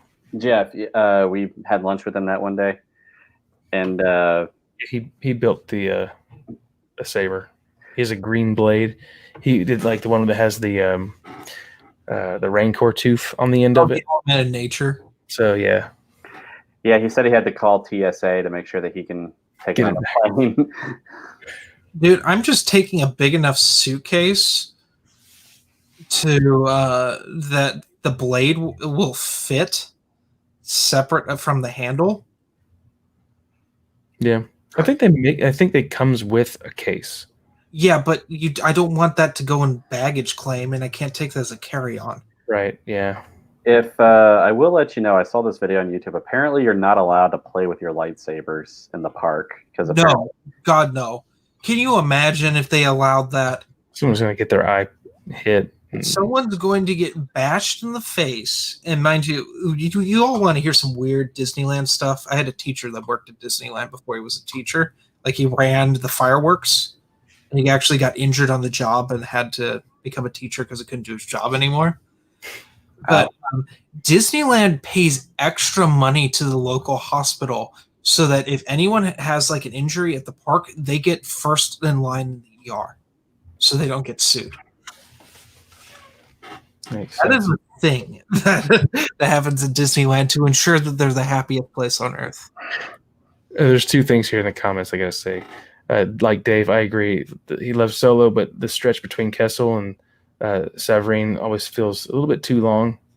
Yeah, that big monster thing was cool for a minute, but then it just kind of dragged out. But it'd been cooler to see that thing like.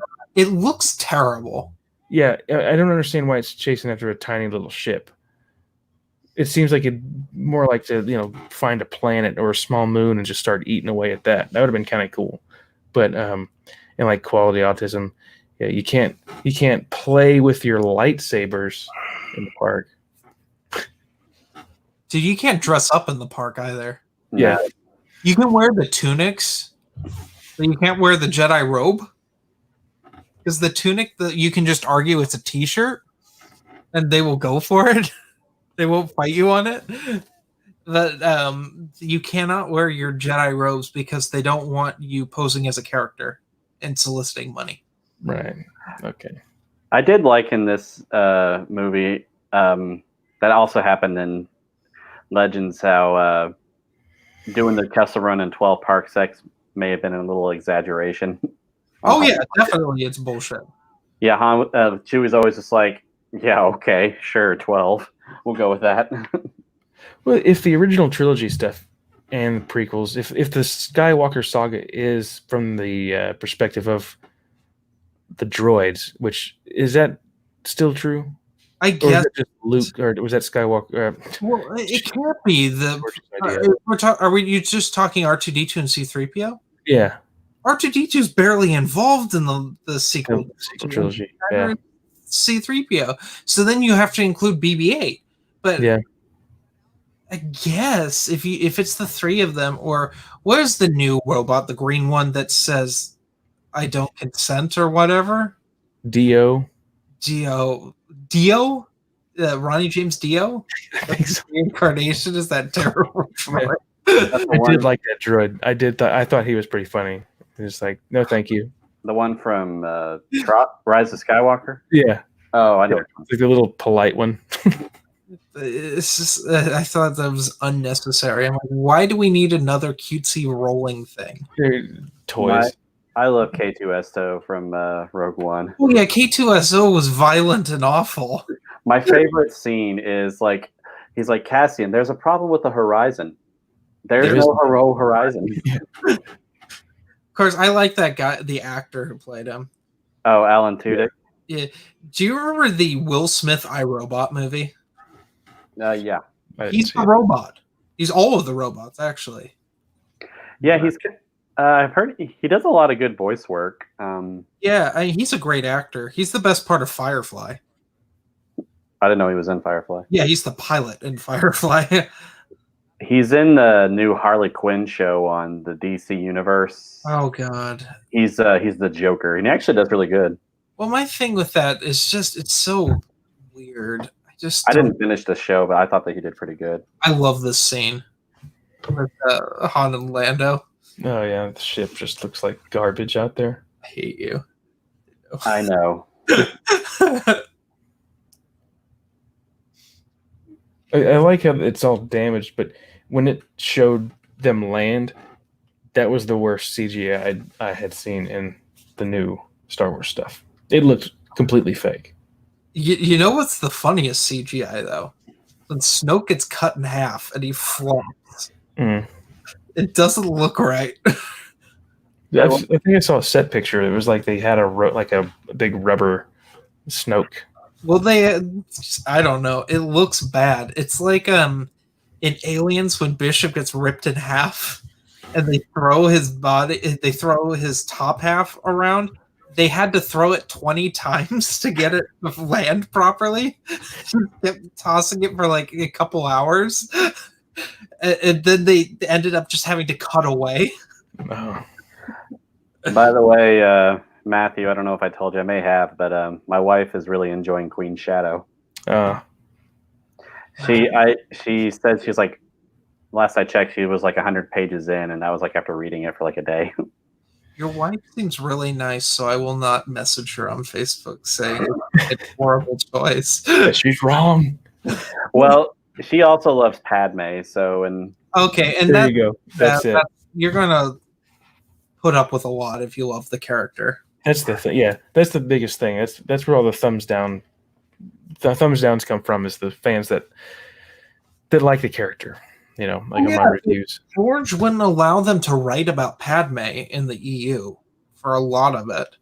Yeah. That's what makes those terrible Karen Miller books I'm starting to review next week so interesting is that Padme has a bigger role than normal in them. Instead of I just have love dialogue with Anakin, and then he goes away back to war. Yeah. I the Wild Space review actually did upload today. It just won't come out till Monday. Yeah, so that you had something that was a premiere set up. Well, yeah, that's for Resistance Reborn tomorrow. Oh. I didn't do 2 premieres at once because then my channel will just be clogged with premieres. Because I upload like several videos at a time.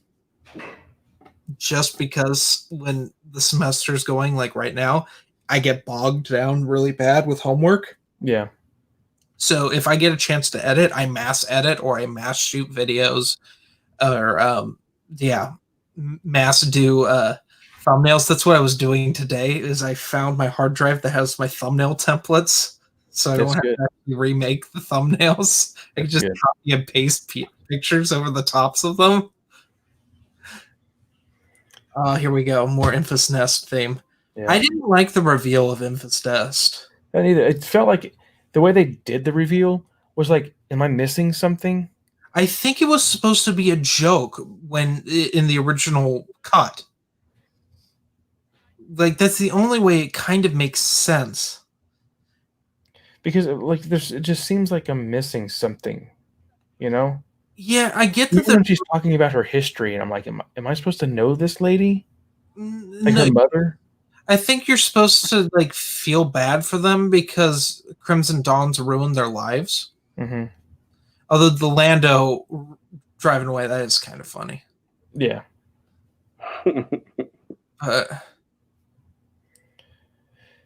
See, I agree with what Rob says. Snoke's death equals death of all interesting Snoke fan theories. Yeah. That was okay. We were getting bogged down with the Snoke fan theories. Yeah, I mean, what I liked in Last Jedi was that Rian Johnson felt like I did about that, just only to an even more larger extreme.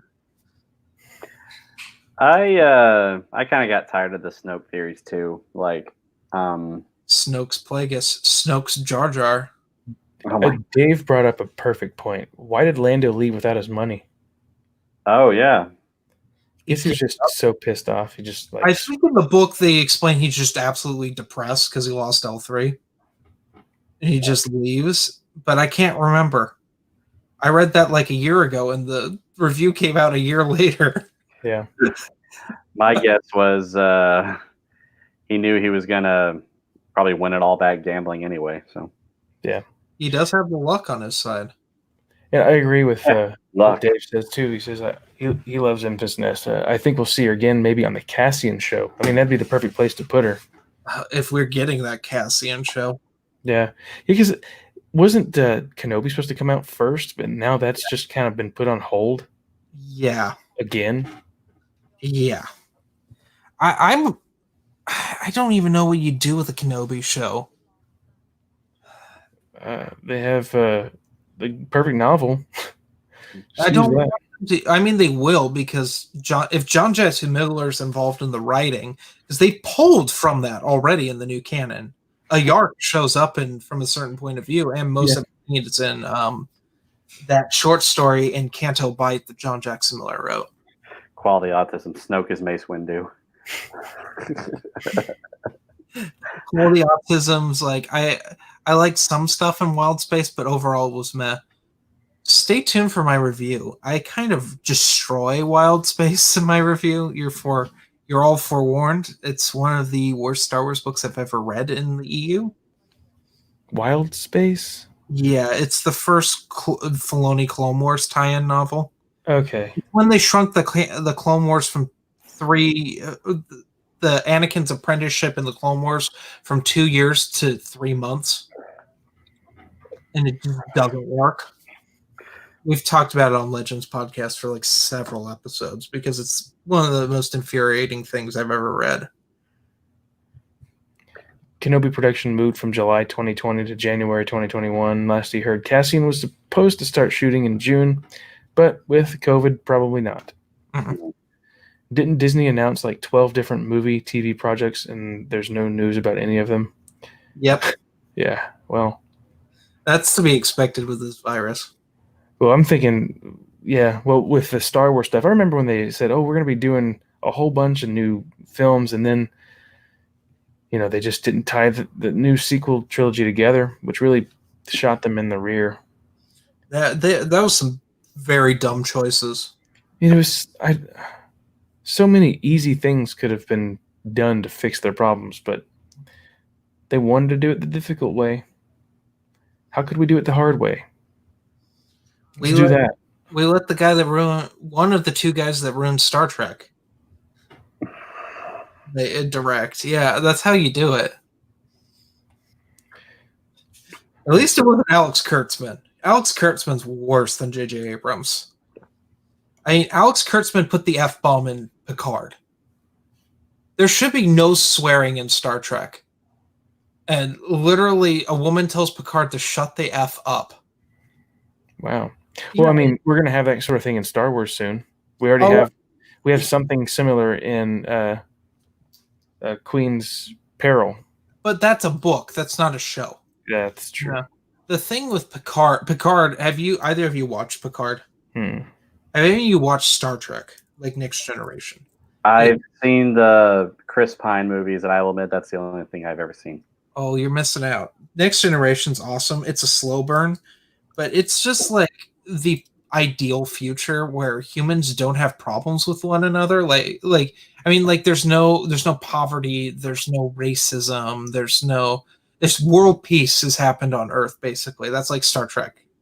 And the problems come with the Federation running into something, like they have to fix things, and they're like diplomats. Well, in Picard, they're all xenophobic racists, and like the Federation has reverted in like a 10-year period of time from the last Next Generation movie to now. Like, it's become xenophobic, and they're just a parody of the Trump administration. And like, it's like, really, this is not what Star Trek's about. Yeah, Dave says Picard is so boring. Picard is so bad. I crap on Clone Wars, but Picard is worse than Clone Wars. I was going to ask you guys, what do you think about Paul Bettany as the villain in this film?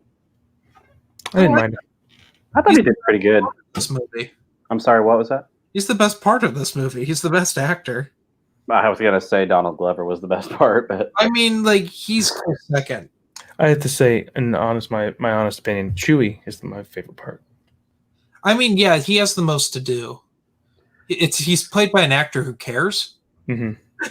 It's pretty clear that Peter Mayhew didn't care ever. I was just gonna say, he plays a crime boss like very well, in my opinion, and it's just, and I heard that before he got cast as Vision, he almost like was about to like lose his career or something like that. I mean, he did that awful movie we talked about earlier, Legion, where he played like the angel Gabriel or something. He was protecting a child that the other angels were considering the Antichrist. Stupid. It's so strange, and he like cuts his wings off. It's so emo, and like he carries machine guns.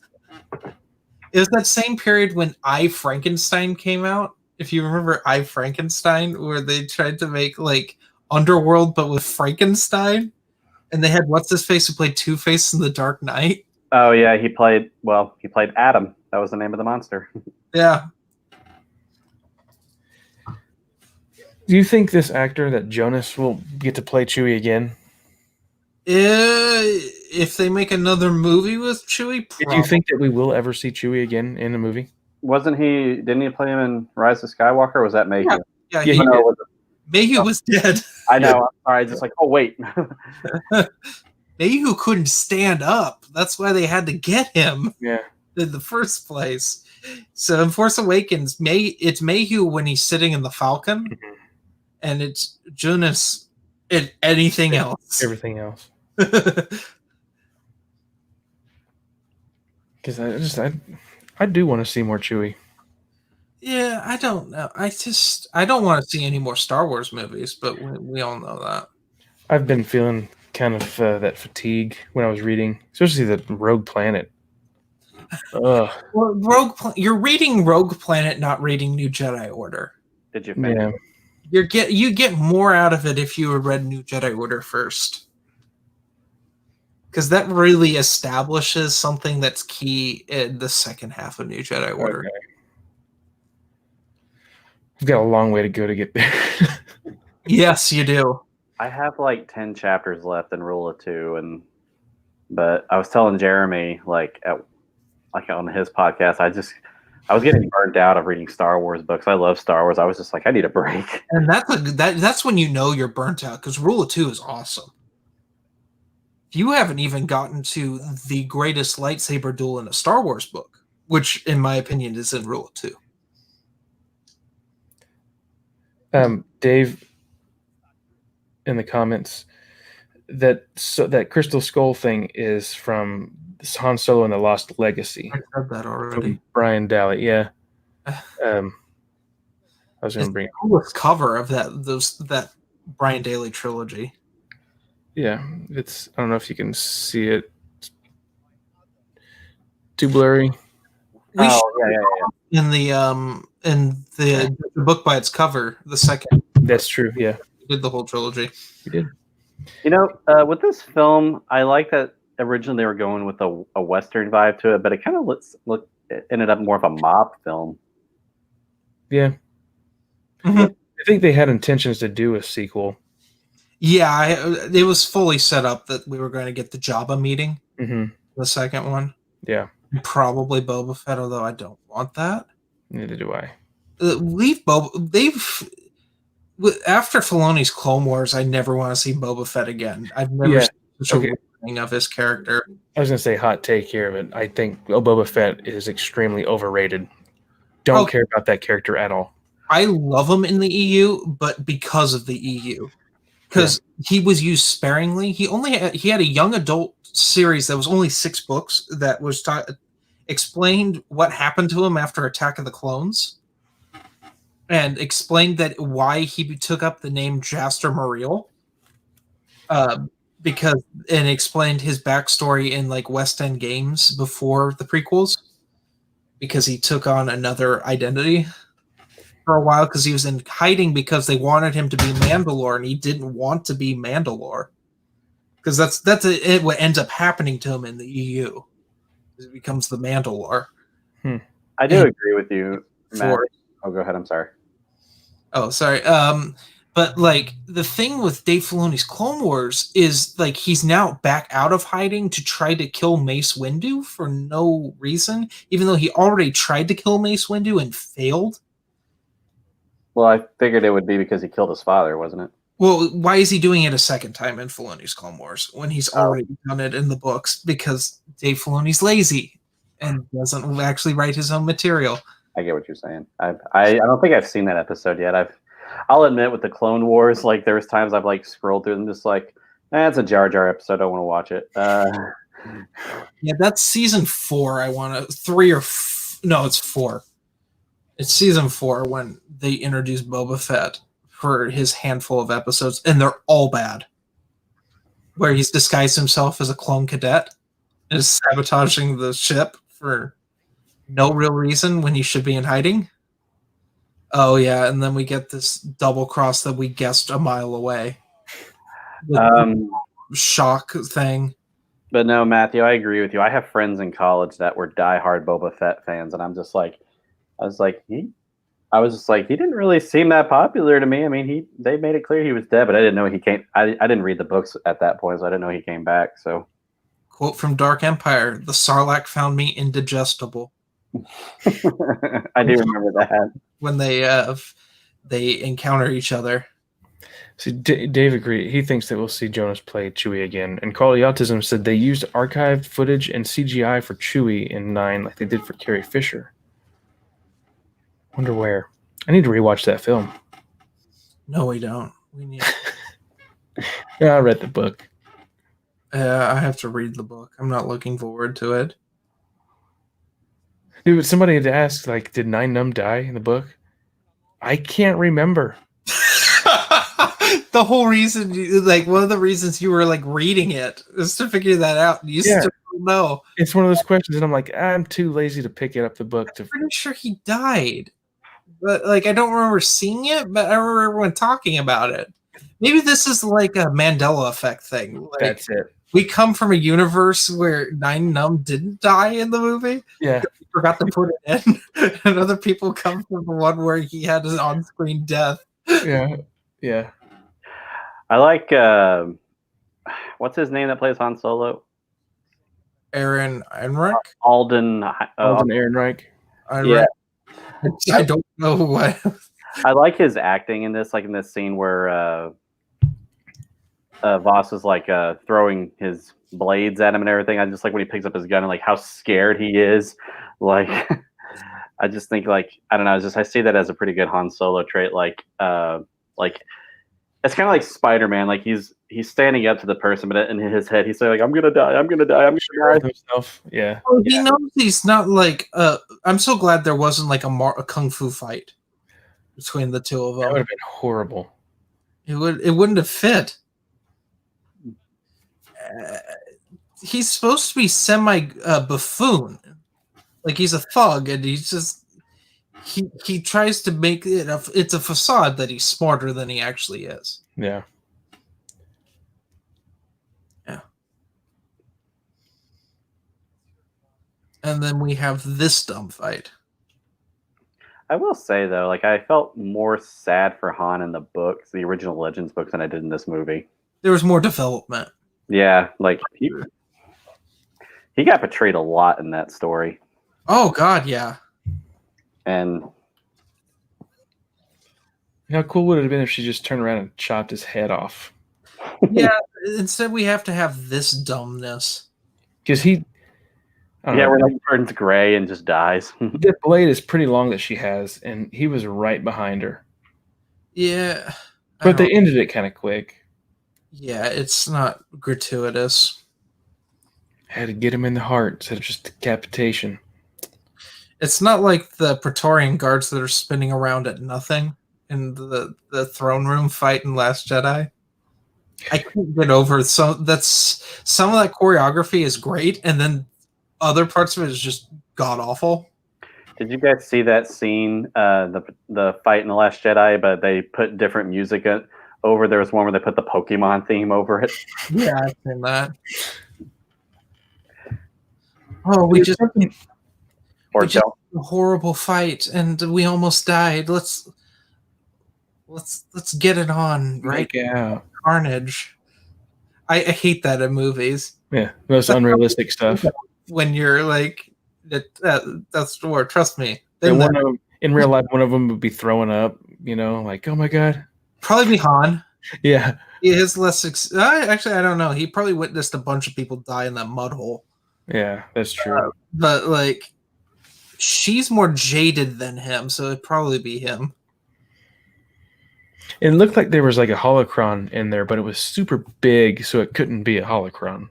I mean, it could be. It could be a holocron. Did Sam Witwer play Darth Maul in Phantom Menace? The voice. I'm sorry. The voice, maybe. In the Phantom Menace? Who are you asking? Is that the same voice actor as the Clone Wars one? Yeah, he plays. No, he's not the same voice. It's like an old British dude that did the voice, I think. He's a comedian. I know that, and he makes fun of George Lucas hardcore, which is why he's never been asked to make the voice again. But no, yeah, Sam Witwer does the voice in Solo and in the Clone Wars. So, and I hate his voice. Oh, you don't like it? No, I don't like him as an actor in general. Honestly, it would have been better if Ray Park did the voice, even though he sounds nothing like it. I will say I didn't care for his acting in the Force Unleashed games, because whenever you get hurt or something like that and he's like screaming, it just annoys me. And he's just a bad actor. Did you ever watch him in The Mist? Mm-mm. Terrible at it. Peter? A bunch of the actors are really terrible in The Mist. Peter? Why is he red in the hologram? Why is there color in the hologram? So you can see that it's Darth Maul. So dumb. I can't pronounce this guy's last name that did the voice for Darth Maul originally. Sarah Finowitz. Okay. Peter Oh, okay. Serafinowicz. And that's Savage's lightsaber. He's got that stupid hook thing on it. I still kick myself. I was like 10 feet from Ray Park at Comic-Con, and I should have went up to meet him, but I was like, Really? yeah, he was. I didn't have anything for him to sign though, like, and I was just like, I should have bought like people have been taking their double-bladed sabers that they get custom made from like Ultra Sabers or something. And they just said, hey, can I just video you just like showing your stuff? And he's still a beast. Oh yeah, no, I follow him on Instagram. That dude's in incredible shape. He also DJs. Oh yeah, Yeah, he is hilarious. Like he's a funny dude. Like he's always just goofing off on Instagram like it's like a big joke. but yeah, I was just like, I should have went to meet him. I was like 10 feet from him, or at least said, hey, dude, you know. This is the best part of this whole movie right here. Oh yeah, I enjoyed it. My mom supposedly she told me she cried when this scene happened. You know what's funny? You know how he gave Han Solo that blaster? Mm-hmm. You know, you guys seen Zombieland? Yeah. And you see Woody Harrelson like calling this one girl's bluff that's like she has him at gunpoint with his own rifle, and then he says, "Don't kill me with my own gun." And I'm just like how in this movie he kills him with his own gun. I forget that Zombieland's a film. It is not that good. It was fun for I enjoyed at it. the right time is why it was so successful. But that second one, like no one cared. I haven't seen it. I didn't see the second one either. Sue, do you think this was like oh well, hey, Han shot first. Let's fix that little debate. Mm-hmm. Yeah, it's to. Have you all seen the McClunky edit that's on Disney Plus? I saw the clip, but I didn't watch the movie with it. I did. Why? Special. That should prove that Kathleen Kennedy needs to be fired. I thought that Greedo was trying to say like "Hasta la vista" or something like that, or I mean, it is, but it doesn't matter. Just put the original version back in. Yeah. Just give us the originals back. We're not asking for the Cantina rough cut where Han Solo freaking Frenches some random chick before Luke and Obi-Wan walk up. Like, we're asking for what was in the theatrical cut of the film. Mm-hmm. Which, have you all seen the Cantina rough cut? no. No, I don't think so. Bad. I still have to see Willow. Good movie. You have Disney Plus? I do. Okay, it's on there. To keep it. I'll have to see. No time like now to see it. Yeah, exactly. God. I was like, I already watched Dragon Slayer. What more do you want? You need to watch Willow and you need to watch Kroll. Okay, so that one right there, that alien, that's not the two tubes, or is it two tubes from Rogue One? I don't think it is. That was his egg mate, right? I don't remember. It's not the same one. That's all I know. The same one, though, is in that awful. Remember that storyline in the Marvel Star Wars comic, Ashes of Jeddah? Yes. Ugh. Where Luke's like, I feel so bad that I've taken the credit for what Jin did. Like, shut up with this absolute pandering BS. Like, Luke's got better things to do than mope about a woman he never met. Yeah. This is for you, Jin. Like, get out of here with that. Okay, Dave says that two tubes is the egg mate of the one in Rogue One. Okay, thank you. And he loved Willow because he was actually 14 when it came out. And Willow also, I believe there was a story by George Lucas and directed by Ron Howard. Yes. It's a Lucasfilm property. Yeah. One of the few. Yeah. It's like George Lucas, John Williams, Ron Howard. They all hang out every Friday night. They live stream every Thursday night, you know. Ron Howard talks about his directing class on Masterclass. Yeah. I have 2 different novelizations for Willow, or 2 covers, different covers. See, he's wearing that shirt. Okay, there it is. I love it, by the way. And I love the sash. Ah! Yeah. It's goofy how he's like, oh, hey, Han, what's going on? Did you guys see in The Simpsons where Homer roasted Ron Howard? Well, I've never watched The Simpsons, so. Yeah. Homer bowls a perfect game and he gets famous for it, and he kind of starts enjoying his fame too much. And then Ron Howard, like, they're all appear on a game show, and they're like trying to tell him, like, you can't just live your life or based on one thing. Why do you think I quit acting and became a director? And Homer's like, because you weren't cute anymore. I don't know.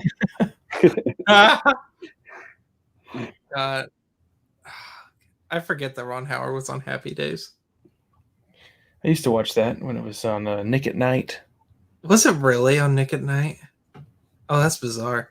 You know who ended up getting top billing when he left? The Fonz. And that's when the show got canceled.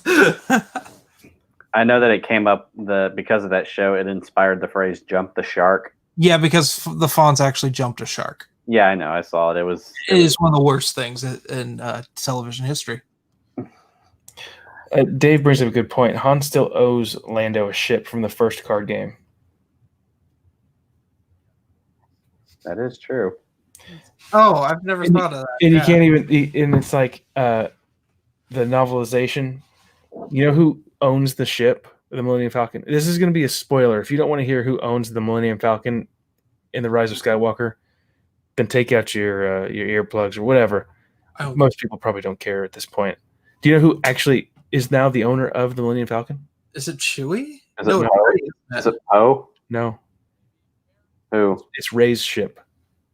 That's what I just said. Is it Rey? I thought you said Chewie. Well, I said Chewie first, and then I said Rey. Yeah, it's Rey. That's so dumb, but it makes sense. I'm surprised Han or Lando wasn't like, hey, that's Lando's not. it's my ship. Lando seems like a different character in Rise of Skywalker. He's beyond that. He's just hoping he doesn't have to walk too far. Yeah. You notice that most of his scenes he's sat. Yeah, he's sitting down. Oh, they're stupid dice. Here we go. Yeah. And Han owes Lando 20%. Wow. And that was they're giving everything to Rey, and she gets the lightsaber, now the Falcon. Yeah. She managed to tie the lightsaber together. I want to know. That was also dumb. Well, there was some stuff in that novel about the lightsaber that she had different plans when she was going to make her own. Those plans changed. God, we should watch Last Samurai right now. When I bought, I just saw it's on. my Force Effects lightsaber, just like I bought it right before they changed it to Rey's lightsaber. It's just Luke's blue one. Yeah. Mm-hmm. And it doesn't work anymore, and I'm sad. Oh. So I have his green one up there on my wall. So the better one. I want it's a cheap knockoff. I want one like what you have, Jeremy. Oh, the Galaxy's Edge one? Yeah. Yeah, someone gave that to me. Oh. That's how I have a wooden lightsaber that I made in high school. Me and my friends went over to Lowe's or Home Depot, picked up like a leg that goes to a table or a chair, just like the random generic ones they sell. Mm-hmm. And we went to his dad's lathe, hooked it up, and like made our own designs, and then just put little pieces on it and found a dowel rod, painted it, put it in at the top. I still have it. I think I sent you guys a picture. I can't remember. I didn't see it, but okay. I'll have to send you the picture if I can find it. When I was in college, me and my friends, we had this music festival at my college called Droverstock, and me and my friends staged a flash mob. Whenever the clock at the university struck noon, we'd all run out into the middle of this big field with like toy lightsabers and just start beating the crap out of each other. It sounds fun. And some of those lightsabers were made from just like a plastic stick with like those pool tube styrofoam things. Like they're either blue or green or purple or something. Yeah. I just keep hitting things that are like when you go over, I forget when you have Netflix, if you hover the cursor over a movie, it will start playing a trailer or an excerpt from it. Mm-hmm. And so I just keep hearing like random noises when you're all talking because I keep moving the cursor out of boredom. Not because I'm bored with you, but because I have to occupy my hands. Right. Yeah, that's the worst thing about the Netflix thing is all these automatic things. But thanks for those who follow the watch along on Solo: A Star Wars Story. Yeah. You have to like to watch something that's not Star Wars on one of these things. But everybody keeps voting for it. Don't put it to a vote. Well, it's funny. I don't think I will anymore because I guess I said in the beginning of this video, I put up a poll. 46 people voted. I know. I voted for Tremors. I really wanted to watch Tremors today. That's what I really wanted to watch. I voted for GoldenEye. You did? Okay. Which I've never seen GoldenEye. I've only played the Nintendo 64 game. Oh, you've never seen it? The Pierce Brosnan Bond. You just need to watch every Bond movie in order. I should. And be like horrified when the Roger Moore stuff is going on because it's so bad. Yeah. Like when he runs across the backs of crocodiles. I remember that. And what was that? And he does a Tarzan yell. Oh gosh. Remember the Southern stereotype character that's in two of those? Oh, the police chief, yeah. Yeah. He's just on vacation in the second one because they could have the actor again. It's like if Foghorn Leghorn was a cop. Yeah. What? Yeah, the Roger Moore stuff's an absolute farce. But I mean, he's the one who's like, if you look at any poll on most women vetted by James Bond, it's Roger Moore was the ladies' man. He was where he and Sean Connery had there was like the big rivalry because they had the two of them have had the most films. And Sean Connery, when interviewed like years after, I think it was during the Pierce Brosnan stuff, which is where GoldenEye takes place. He's like, well, the interviewer is like, well, what do you consider the difference between you and Roger Moore when you played Bond? And he's like, he was a lover. I was a killer. Again, Sean Connery, some of that stuff's brutal for the time. Like there is in From Russia with Love, there is just this knockout, drag out brawl in a train car. And they are just beating the crap out of each other. It's not choreographed. It is just two men desperately struggling not to get killed by one another. My dad's read all the books. But the books are very different from the films. Oh, yeah. I've only read Casino Royale, but... Casino Royale is disturbing. Both the book and the film. Yeah, it is. It also has the... any chair I see that doesn't have like a cushion on it or like any sort of seat, I call a Casino Royale chair. If anyone's seen that, the gnarliest. I got when we saw it. It was still at this time where my mom considered me like a little kid because that was like 2006, and I started to watch R-rated movies on a regular basis. A little kid in 2006. I was 12. We've talked about this before. When you told me like a picture of you in 8th grade, and same year I sent you my kindergarten picture. Yeah, and it's like I don't know. When you hear it again, it just refreshes in your mind. You're like, what? Hey, you're not old enough to be my father, whereas Matt Wilkins, yeah, my father, barely. Yeah, it's so crazy. But no, like there's just a sequence in it, Matthew, that is so like brutal that almost made it an R-rated film. And like my mom sent me out of the room. I was so mad. And then I saw it like as an adult because I didn't see Casino Royale for like years after that, or if I did, it was on TV and edited down. And like I watched it, and I'm like, oh my god, thank you, Mom. You see, this would disturb me at the age of 12. My mom yelled at me to turn off GoldenEye because I was watching it when I was like 6, I think. Hmm. Yeah, that also has most of the James Bond movies have questionable innuendo scenes. It was one of the Zinnia scenes, if you know what I'm talking about. Yes. Yes. I don't want to spoil it. It was the swimming scene, wasn't it? No. It was not. Okay. Yeah, I don't want to spoil it because I know Matthew hasn't seen it. So I got in trouble for that one. So, what, was it like? Is the one that you were talking about, Jeremy, like gruesome? Was it like? Yeah, it's just a really brutal torture scene that like pushes. It's a very post. If you're familiar with the term post 9/11 cinema, something like Saw or Hostel is considered that, where it is torture for the sake of torture. Oh, yeah. It's a very post 9/11 scene Okay. in a James Bond movie, which are supposed to be fun. Casino Royale is borderline not fun. It's if you've ever seen a Bourne Identity, like the Bourne Identity, Mm-hmm. the Daniel Craig movies pay homage to that more than James Bond, like in the brutality of them and just how serious they are. Yeah. Also, some bad cinematography too. Just me. I do remember with Casino Royale, like every time me and my dad would go see a movie and I'd leave, like I asked him how it would be. He'd always like, "Oh, it's a good show. It's a good show." And then with Casino Royale, that was the only movie where he said, "I thought that movie was really cool."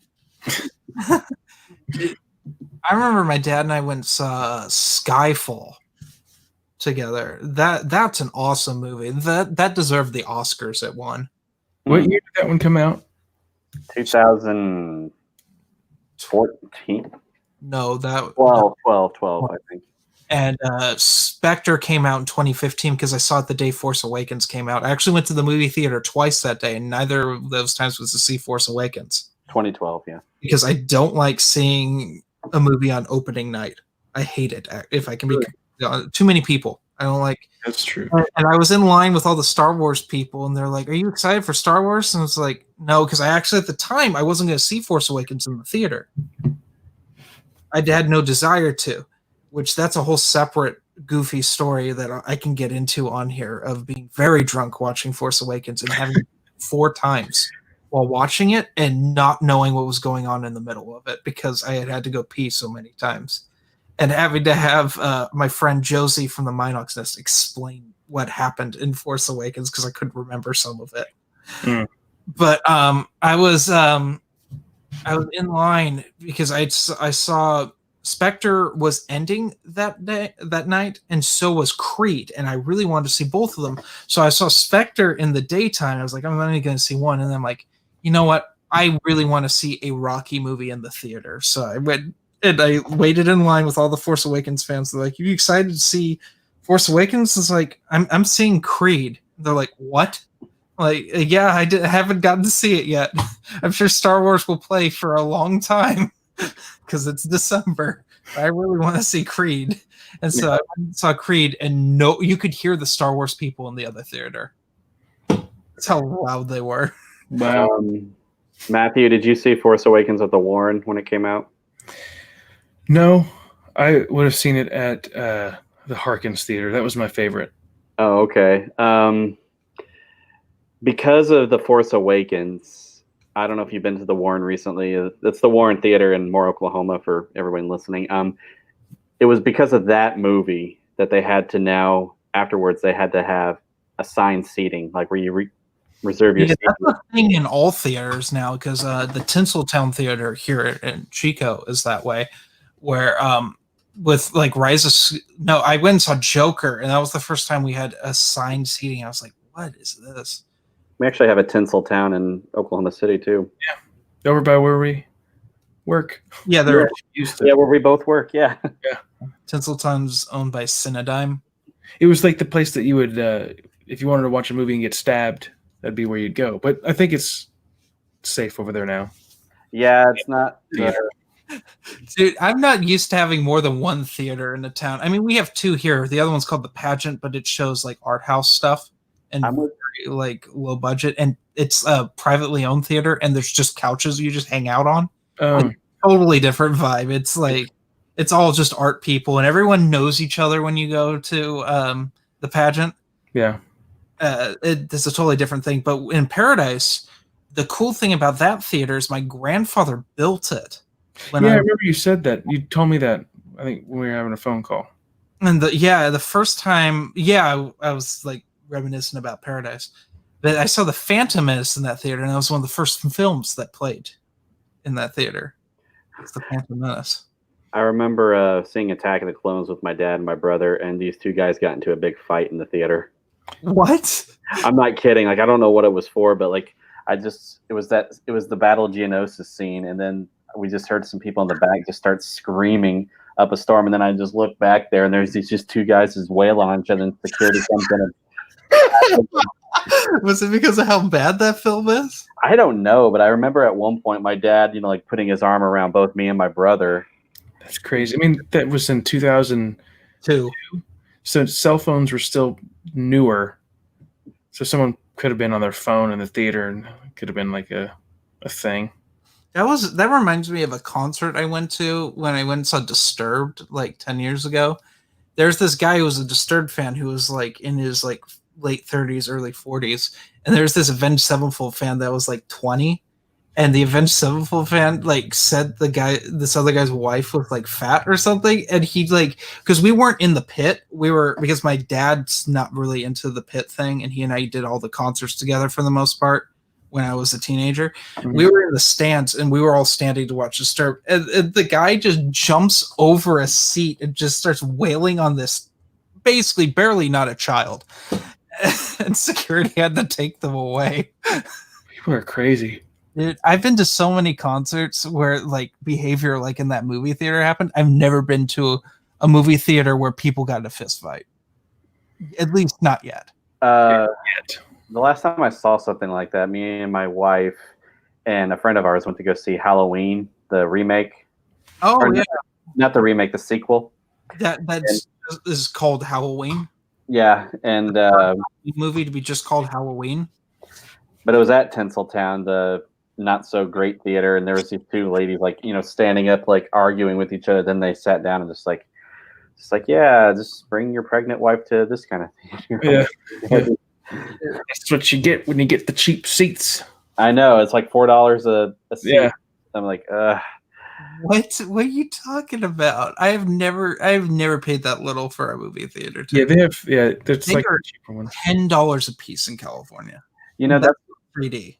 Like, I live within driving distance of like 5 theaters, and we're out where I live, and it's just a matter of how, like, do you want a fancy movie night, or do you want to spend a very little bit of money, but also face like it's also have to go see them in not so great of areas, right? And be able to get concessions without, denting the wallet too much. Oh, I never get concessions because if I'm going to see a movie, because I don't see a lot of movies in the theater because I don't like the experience of being around other people like that. Like most crowded areas, like things like that, I detest it. And it comes down to my hearing. I can't filter well.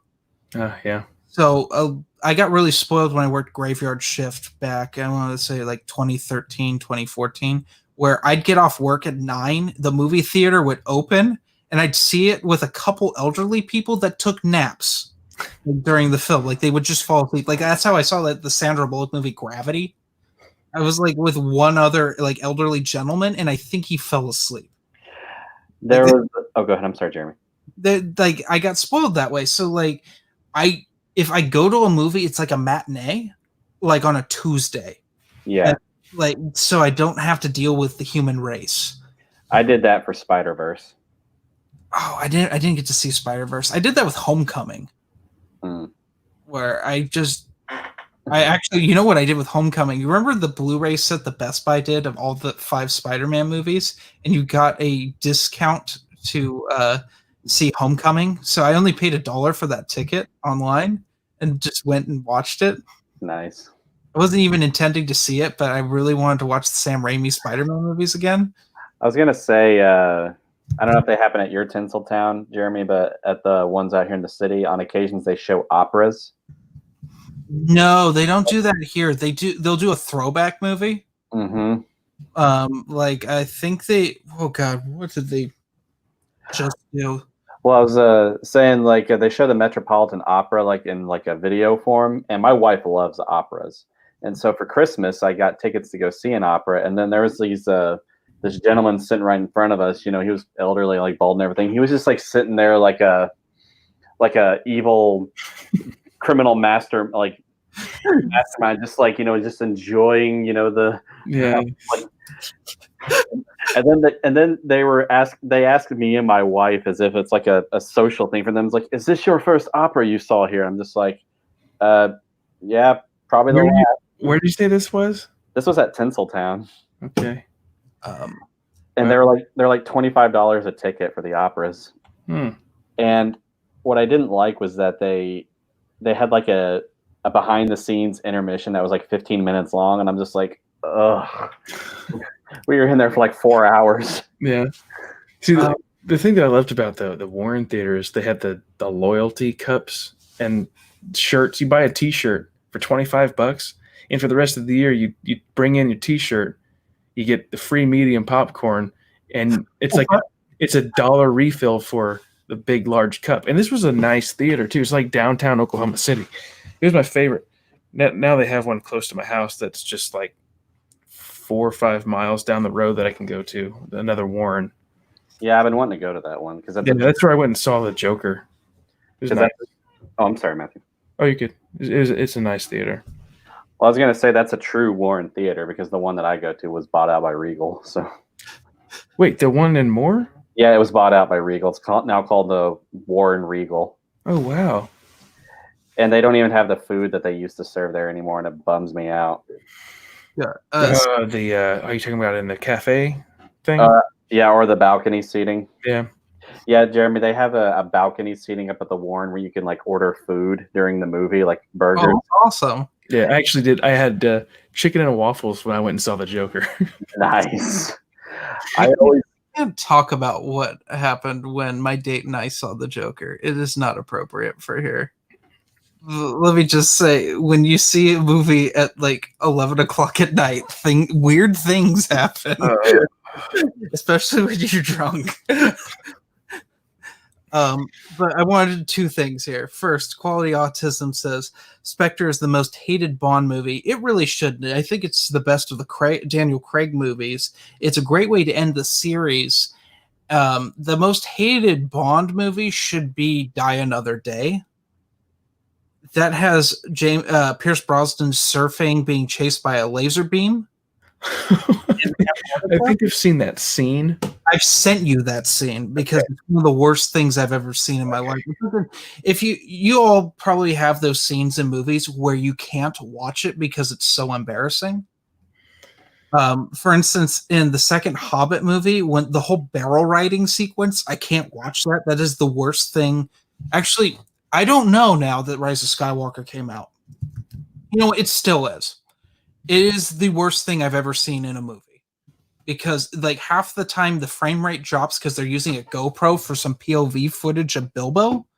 Like a GoPro, not like the new GoPros where they're 4K.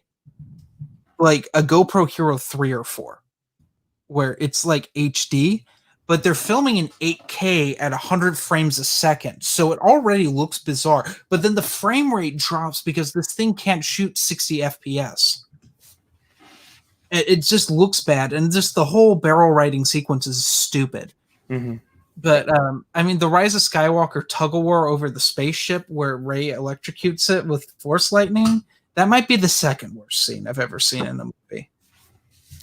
And then you get into territory like in Jurassic and Lost Worlds when the gymnastics Velociraptor kicks in there. Yeah.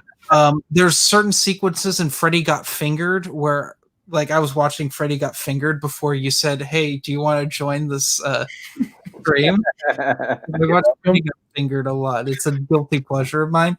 But the Wake the Baby Up scene is one of the funniest things I've ever seen. But it's also I can't watch it. I haven't seen the movie. Oh. There's this. It's basically someone said Tom Green should make a movie, and he directed and starred in it. And it is just what you'd think Tom Green would make. It is nonsense, and it is a parody of gross out comedy. Okay. But there's a scene where this woman gives birth, and he helps her give birth, and he's swinging the baby around by the umbilical cord. is. Honestly, I kind of want to screen share it, but I'm worried we'll get flagged on YouTube because how disgusting it is. And YouTube, have you gotten the YouTube email saying if your stuff gets flagged, they're not going to help you with it because of the virus? Yeah. I don't want to take that chance on here. A bunch of robots doing stuff for them now. I got a question for you guys. When you guys saw Rise of Skywalker, did you guys get that 20-minute Tenet preview? Mm-mm. You guys know that movie coming out, Tenet? No. Oh, well, we had like a 9 o'clock showing for Rise of Skywalker, me and my wife and my brother-in-law. And with how many previews they showed, the movie started around 9:45. Yeah, my dad Ridiculous. with like my friends and me, like the Backpedalers podcast had a reunion that we never recorded. And we got together because I hadn't seen those guys in a while. And we went and saw Rise of Skywalker, but my dad tagged along with us. And like my dad was so angry at how long it took for the film. When I say angry, he was mildly annoyed, and that's a lot because my dad's a very tolerant man. Mm-hmm. He was like, he like taps my shoulder. He's like, Jeremy, we've been here for 30 minutes and the film hasn't started yet. And I'm like, I know, Dad. They got to peddle all their Marvel crap to us first. You need to understand how Disney movies work. I was gonna say, like that's nicer than what my brother-in-law did. Like everybody was just waiting patiently, for the movie to start. And like after they showed that 20-minute Tenet preview, my brother-in-law just yells out, "Star Wars!" Yeah. Yeah, it seems like they're getting worse. I mean, I remember previews used to be some of my favorite parts. Like, oh yeah, let's go to the movie and watch the previews. But now, with the internet the way it is, we can see all these trailers immediately as soon as they drop. There's no point in seeing them again in theaters. There's so many trailers now. I can tell you when I saw Phantom Menace and there was only 3 trailers played for before the movie started. Austin Powers, The Spy Who Shagged Me, Big Daddy, and Wild Wild West. Probably 3 films you have not thought about since 1999 to 2000. Yeah. My least favorite things about going to AMC theaters is when they have to show like a student's film project about like going to the movies. You know what? I don't mind that as a film student. Someone gets like representation. It's like when someone when I get an email saying, "Oh, I liked watching Bloodlust, my last film." I'm like, "Oh, that's nice. You sat through it." Well, I mean, it's great that they're getting their work out there, but it's just like they're just basically showing teenagers hanging out in a lobby, like, "Hey, let's go to the movies." Like, yeah, it's one of those contrived things where you have to do something for a grade. Oh. There's 2 different types of student films. There's the student films where you have creative control over things, and then there's like you have specific guidelines, and you need to learn how. It's to teach how to work with like a production company. Basically, is the exercise. I've done it before. There's a film. It never got released because it corrupted. But it was called Abuse: A Love Story. It was my final project for my senior year of high school for my broadcast class, and it was an abuse PSA. It's not like I really wanted to do it, but we had to do it. Like I got the crap kicked out of me in that film. Like I was the victim. Oh, like wow. I had the lead in it. Like I wasn't a director. I was the actor. Also, I put on a really bad William Shatner impersonation for the voiceover. Like I got my revenge out. And everyone, it was so bad, and I wouldn't do this today because abuse isn't something to joke about. So it's partly I'm glad that it doesn't exist anymore because it's very insensitive. But it was all this William Shatner, like I'll never forget the first time I saw her, and like all these, like it was very like classic Star Trekian, like, right. But the stereotype of that.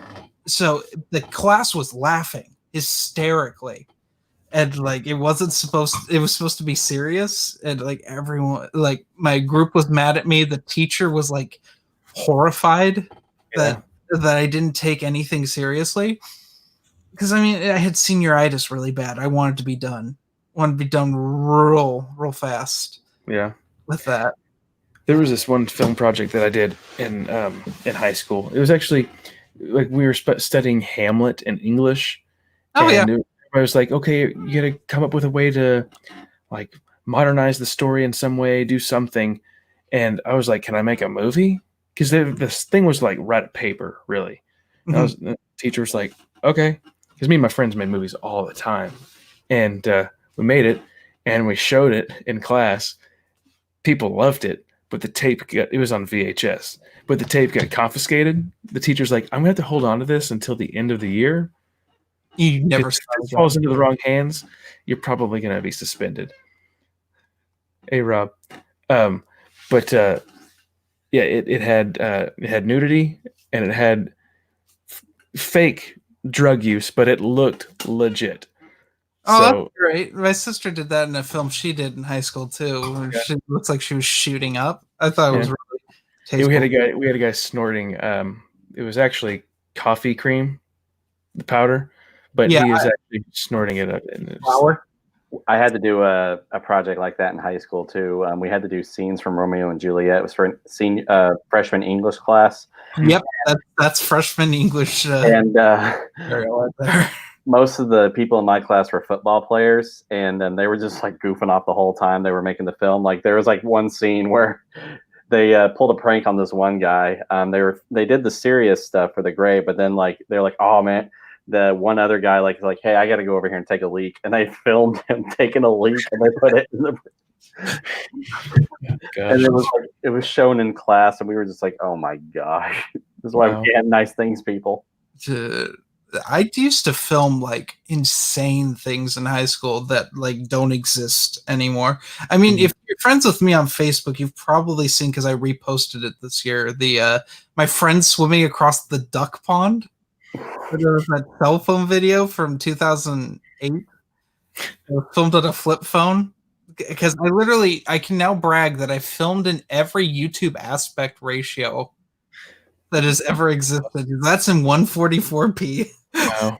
It had no sound because I had to take the sound out because we were just swearing because it was middle school and that's what you do. But he wasn't supposed to be at our 8th grade barbecue. And he snuck in, and then the principal caught him, and he jumped into this duck pond, which is mostly duck feces and not water. Yeah. It's a nasty thing. It still exists, by the way. It did not burn down in the fire. That whole park still exists, which my grandmother actually designed. But it is the grossest pond, and he swam to an island out there and just sat. And they had all the police. I did one film in college, but it wasn't because I was a film student. It was just like I wrote music in college, and I had to do a film for my music.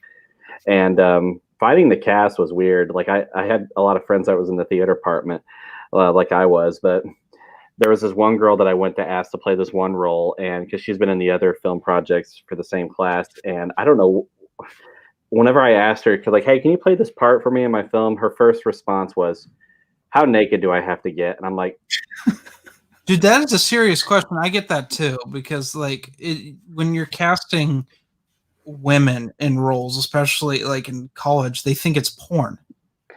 I was like, I told her, you don't have to get naked at all, and I'm just like, I'm kind of scared to ask why you thought that.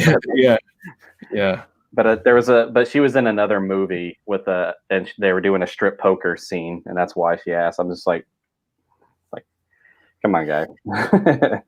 Yeah. Nudity is weird. Kissing is weird to film. I avoid these things. I just have people brutally murder people with like staplers and stuff. That's more my cup of tea.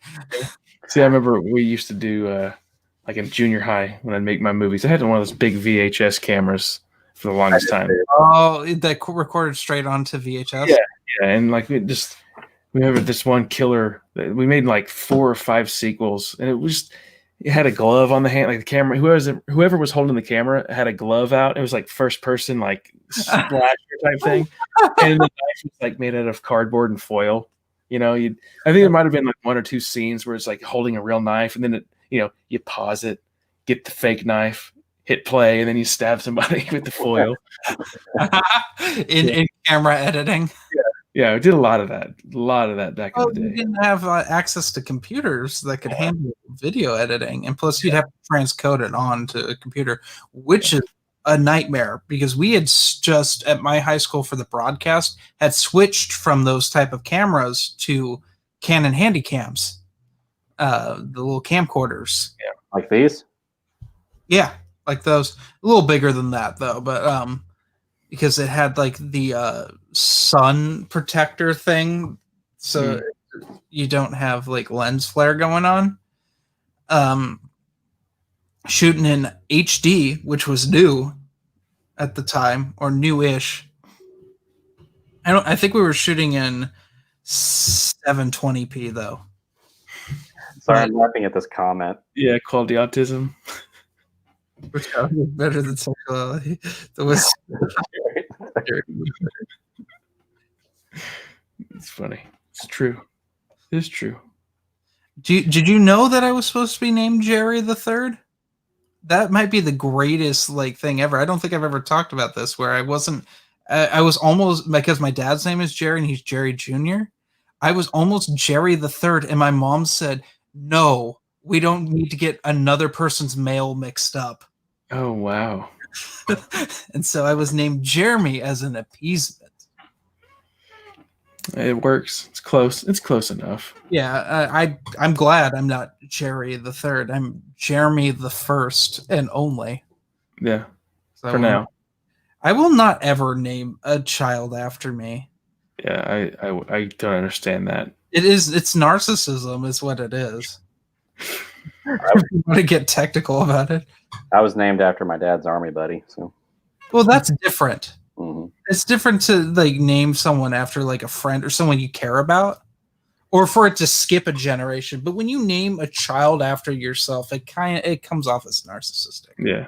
It's what middle names are for, right? Oh God, I did tell you that during the drunk stream. Don't remember. You were gone. I had a live Q&A after you all left. Oh wow. Which is why that video is now private. Okay. That teacher is becoming a couple of my teachers are actually going to become subscribers. Okay. Wow. They're going to start watching all of our content. Wow. You need to share the my review for Queen's Peril. That'd be a good show. I won't even need to share it. It will be found. Because I love doing that stuff. It's like it feels like a little short film in the beginning. Just stupid, dry humor of just the depression of like, oh God, this book. The music. It was fun. I like doing stuff like that. I actually finished the stream that you guys did after I left the other night, and I was just curious. Went back and watched, and I'm just like, oh, there goes Jeremy, and he was on the floor for like 10 minutes. Did I tell you I dislocated my tailbone? Yeah, you did. I was like, oh no, that was awful. By the way, I heard it, and I had to do homework. It was unbearable. And I'm like, what's wrong with my back? And it's like, I went to a chiropractor, and she's like digging around in my back and stuff. She's like, wow, your spine just twisted to the right. And she like goes out and she starts like digging around in my A cheeks, which is not a comfortable experience. She's like, oh, it's your tailbone, and just moves it. And I'm like, oh, I think I can walk again. Quality. He says, so what do you think about Lando in the EU naming his son Lando Jr., aka Chance? I forgot he had a son. I had no idea. I didn't know either. Thanks for the spoiler, Quality. Who's Lando's wife in the EU, Quality? I can't remember. Yeah, Rob D, is that the video that's now private? I was looking through my liked videos the other day, and I was like, private video? What was this? Yeah, that is Legend Podcast 33, which that is the legendary Legend podcast. Someday it will come back up when I'm cool and I don't have to worry about that sort of thing. Near the end of it, I remember a comment was just like, you guys remember when this was a Star Wars podcast? Yeah. Dylan always says that. Even when we're on topic, he'll say that. Don't let him fool you. It wasn't Dylan. It was someone in the comments. Yeah. Oh yeah, you're probably quoting Dylan though. That's something Dylan says every podcast. There was a Legend podcast. It used to be because I get off topic, but now it's like It's just him. Also, you shouldn't be trusted after his coins ruining an episode of a podcast. Yeah, I remember you told me about that. Oh my god. A month of trying to edit around his coin noises. Have you guys been participating? Go ahead, Adam. I was gonna say, like, I could just see you editing that video. Like every time you have to cut out, you're like, "I hate you, Dylan. I hate you, Dylan." Yeah, it was an hour. It was 2 hours long. I didn't get more than 15 minutes. Am I freezing? 2 hours long. What's up? Oh no! Did everyone freeze? Are we back? I'm back. Okay. I Did don't you know guys? what happened. Did you guys black out? I did. Okay. Yeah, you all froze. Okay. Yeah. Weird. I got a warning whenever I hit the live button to start. It was like YouTube is overloaded with viewers right now, so you might have experienced some technical difficulties. Yeah, because no one has anything to do, and they don't have enough people to monitor the server. Here's the stupid thing. Talk about this virus thing real quick. But Quality also said Tindra, Resant, Calrissian, they meet in the Corellian trilogy. Yeah, okay, I remember that. People keep saying, "Oh, there's going to be like a baby boom in 9 months. Everybody's stuck at home." If the virus thing's still going around in 9 months, well, good luck going to the hospital, having a baby. No, you know what's going to not happen? There's going to be a bunch of people having at-home births, and there's just going to be dead babies. Yeah. It's sad but true. Can we just say that at-home births are the nastiest things? I had to watch one in a health class. Oh. You know how many times I have to watch babies be born? It's like every time we have a sex ed unit, you have to watch a baby be born. I've seen like 4 or 5 of them. To keep you from doing it. Yeah, it's like in 7th grade, my science teacher thought it'd be funny to hit the rewind, so the baby got shoved back up. Sounds pretty good. Horrifying at the same time, but no, I watched it at home. I will try to make this as not as gross as it was when I witnessed it. But they put newspaper. She had it on the couch, first of all, which I would never have anything on a couch because that would just mean you have to throw the couch away. Yeah. The biohazard, getting placenta all over it, and like all sorts of other birthing fluids. And so the baby is born, and they put newspaper because it's a hardwood floor. They put like 20 newspapers out all over the floor. I'm like, how? I get that you're trying to protect from like the fluids. What if the baby falls out on the newspaper? It's still going to be like mangled. Are you supposed to like? I don't know. It was everywhere. I guess if the baby was really drippy. Oh gosh! Take it to the kitchen. Wash the kitchen sink. I don't know, man. At home birthing is like gnarly. Apparently, my late grandfather was born on the kitchen table. That's the story he was told.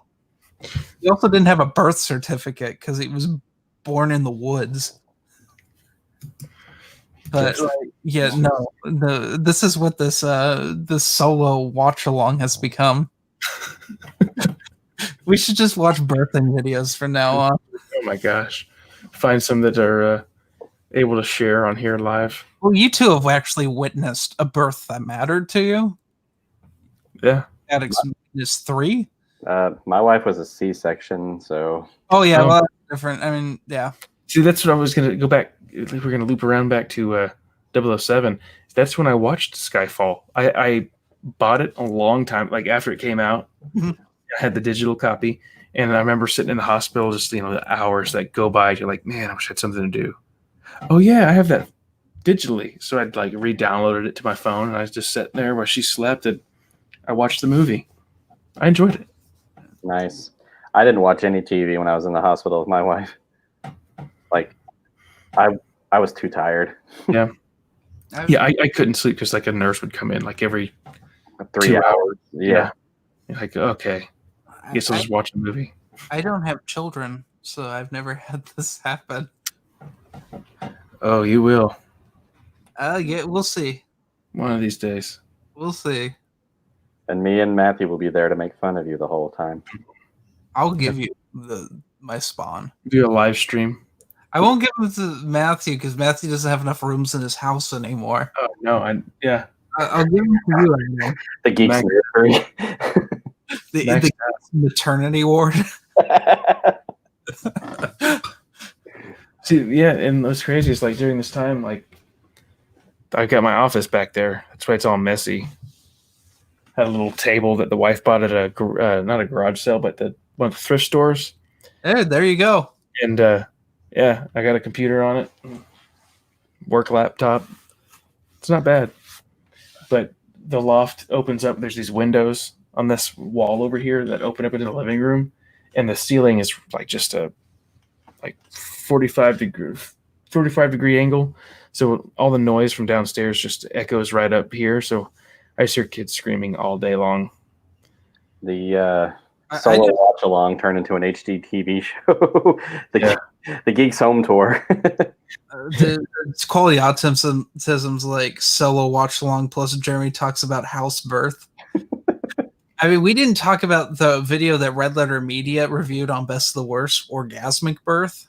I remember that. That was was you fun. had that on the wheel the worst for a while. I was worried every time they'd spin it and it didn't land on there. I'm like, oh, thank God. And then they did. And like that nearly broke Macaulay Culkin. Oh yeah, and I thought it was really funny that they started bringing him in. And he was actually showing up quite a bit. They're obviously really good friends with him. Yeah. Have you seen the AVGN episode that he's on? Mm-hmm. He did like a tour of like a couple YouTubers and like was in their videos, but there's a Home Alone review, AVGN review, and Macaulay Culkin's like in there and he's dressed as the pizza guy from the first Home Alone movie, and like James Rolfe's like, "You were the pizza guy in Home Alone." It's like the last funny AVGN review. Because you can't do that show for 10 years. Yeah, I'll have to look that up. Very, very old joke. Jeremy's kid this video 20 years from now. Wait, show Jeremy's kid this video 20 years from now. I'm never going to have children. Yeah. Oh, we all had that moment. You knew my personal life, at the child. No. My house is crazy. Like the TheGeeksAttic says, only instead of children, it's dogs. The dogs are just going crazy today. I think it's because like all of my neighbors are home at all times since like everything shut down, so they're walking their dogs constantly out of boredom. Yeah. And our dogs don't like the neighbors' dogs, like any of the neighborhood dogs. They just bark. They just bark at them, and it's like, oh no, not when I'm trying to do my philosophy homework. Yeah, that sucks. This is really hard for me to read when it's quiet. Yeah. My neighbors burglar. I think they got new security alarms, and they were going off while my daughter was trying to take a nap. Mm-hmm. That sucks. Rob D says, I could imagine if this chat had like 1,000 people in it. That'd be nice. How many would have left 10 minutes ago? All but 2. Yeah. Rob and quality. Dude, I was honestly, when we got done with Solo, I was like, let's watch another movie. I know it was tempting, but I'm getting tired. Dude, you all, it's late for you. It's only 10 here. Yeah. Oh, I didn't realize what time it was. Yeah. Like I woke up at 2:30 this morning.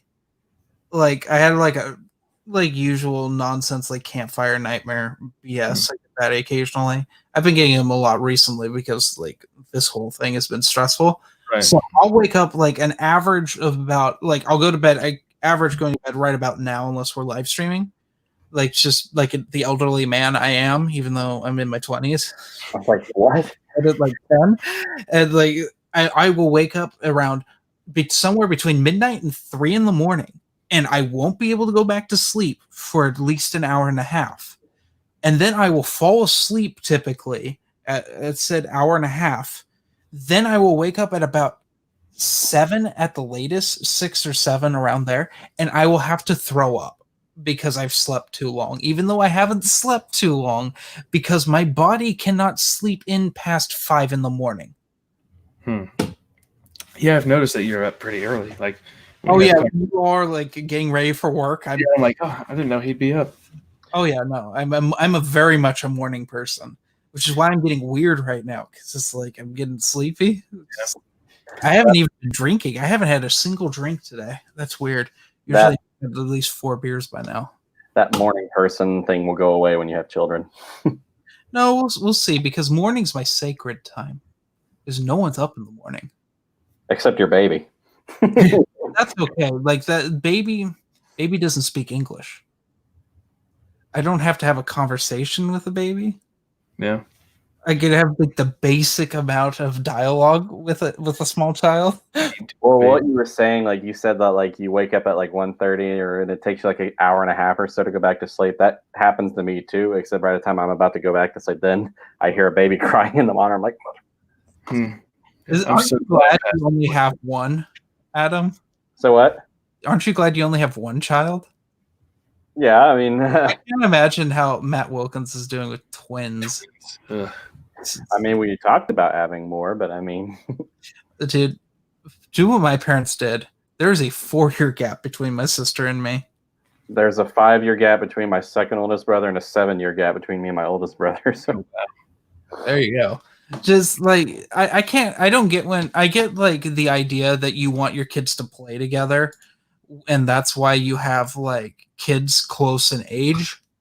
But my sister and I played together just fine for like half my sister's childhood. So if I play together well, means most of my childhood injuries were because of my brothers. One in particular, then yeah, we got along pretty good. I think mine was more of like a let's just get it over with. Just have all the kids, get it over with. Dragging it out. It was rough.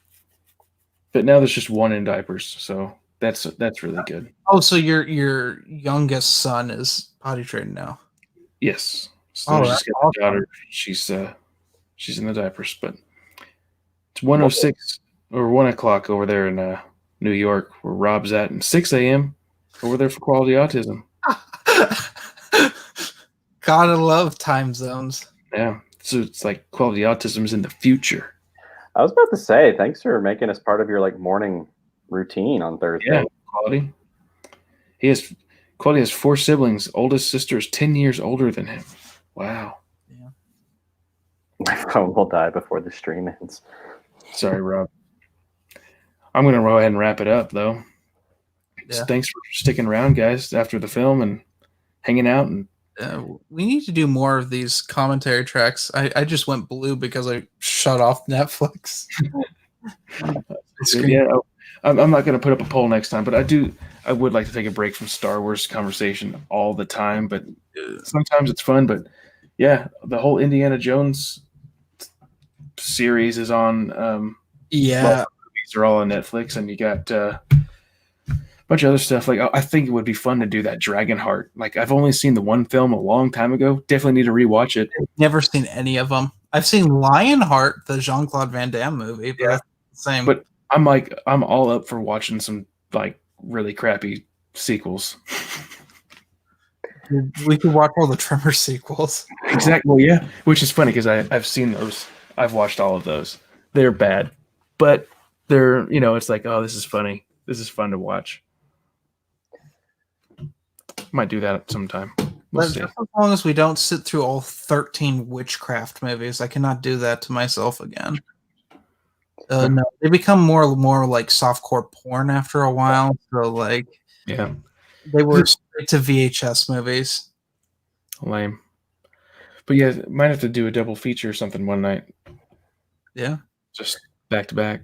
We should do like underrated movies or movies that we enjoy that everybody else hates. Right. Yeah. So does that mean Godzilla 98 is next? That's on my queue. I made I created another account and put like the stream queue where I have the Godzilla on there, and all the Indiana Jones stuff, and nice. Yeah, The Dragonheart. Irishman is on there for some reason. The what? The Irishman, so we could sit there for 4 hours. Gosh, no. I love that movie, but I never finished it. We watched about halfway through and we're like, I'm done. watch Crank 2. I don't know if I could do that to myself again. That movie's a bit much. Huh. I haven't seen it. Have you seen the first one? Watch the first one. Watch Hardcore Henry and get motion sickness. Oh god, that's a whole movie that's shot in like a GoPro. Oh yeah, I remember that. I never saw it, but I remember. I own it, and I don't remember why I own it.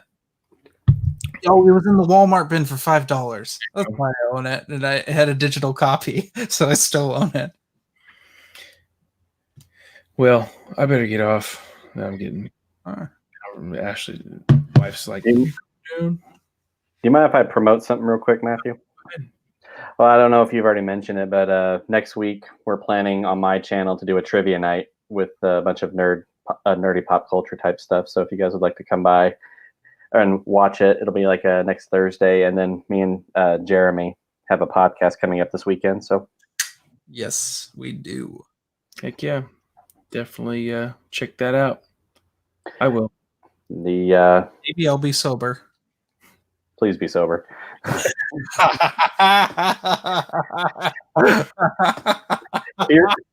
If you're sober, I'll make sure you win the trivia. You're gonna be carrying me. It's funny. Yeah, there will be a prize for the trivia night thing next week. So heck yeah. Awesome. Yeah, well, everybody, check everybody else out. Check these guys out, their channels, their social medias, whatever. And have a good one. Have a good day on their Quality Autism in Germany. And have a good night, Rob, and anybody else who's watching. Goodbye. Bye. Just got to hit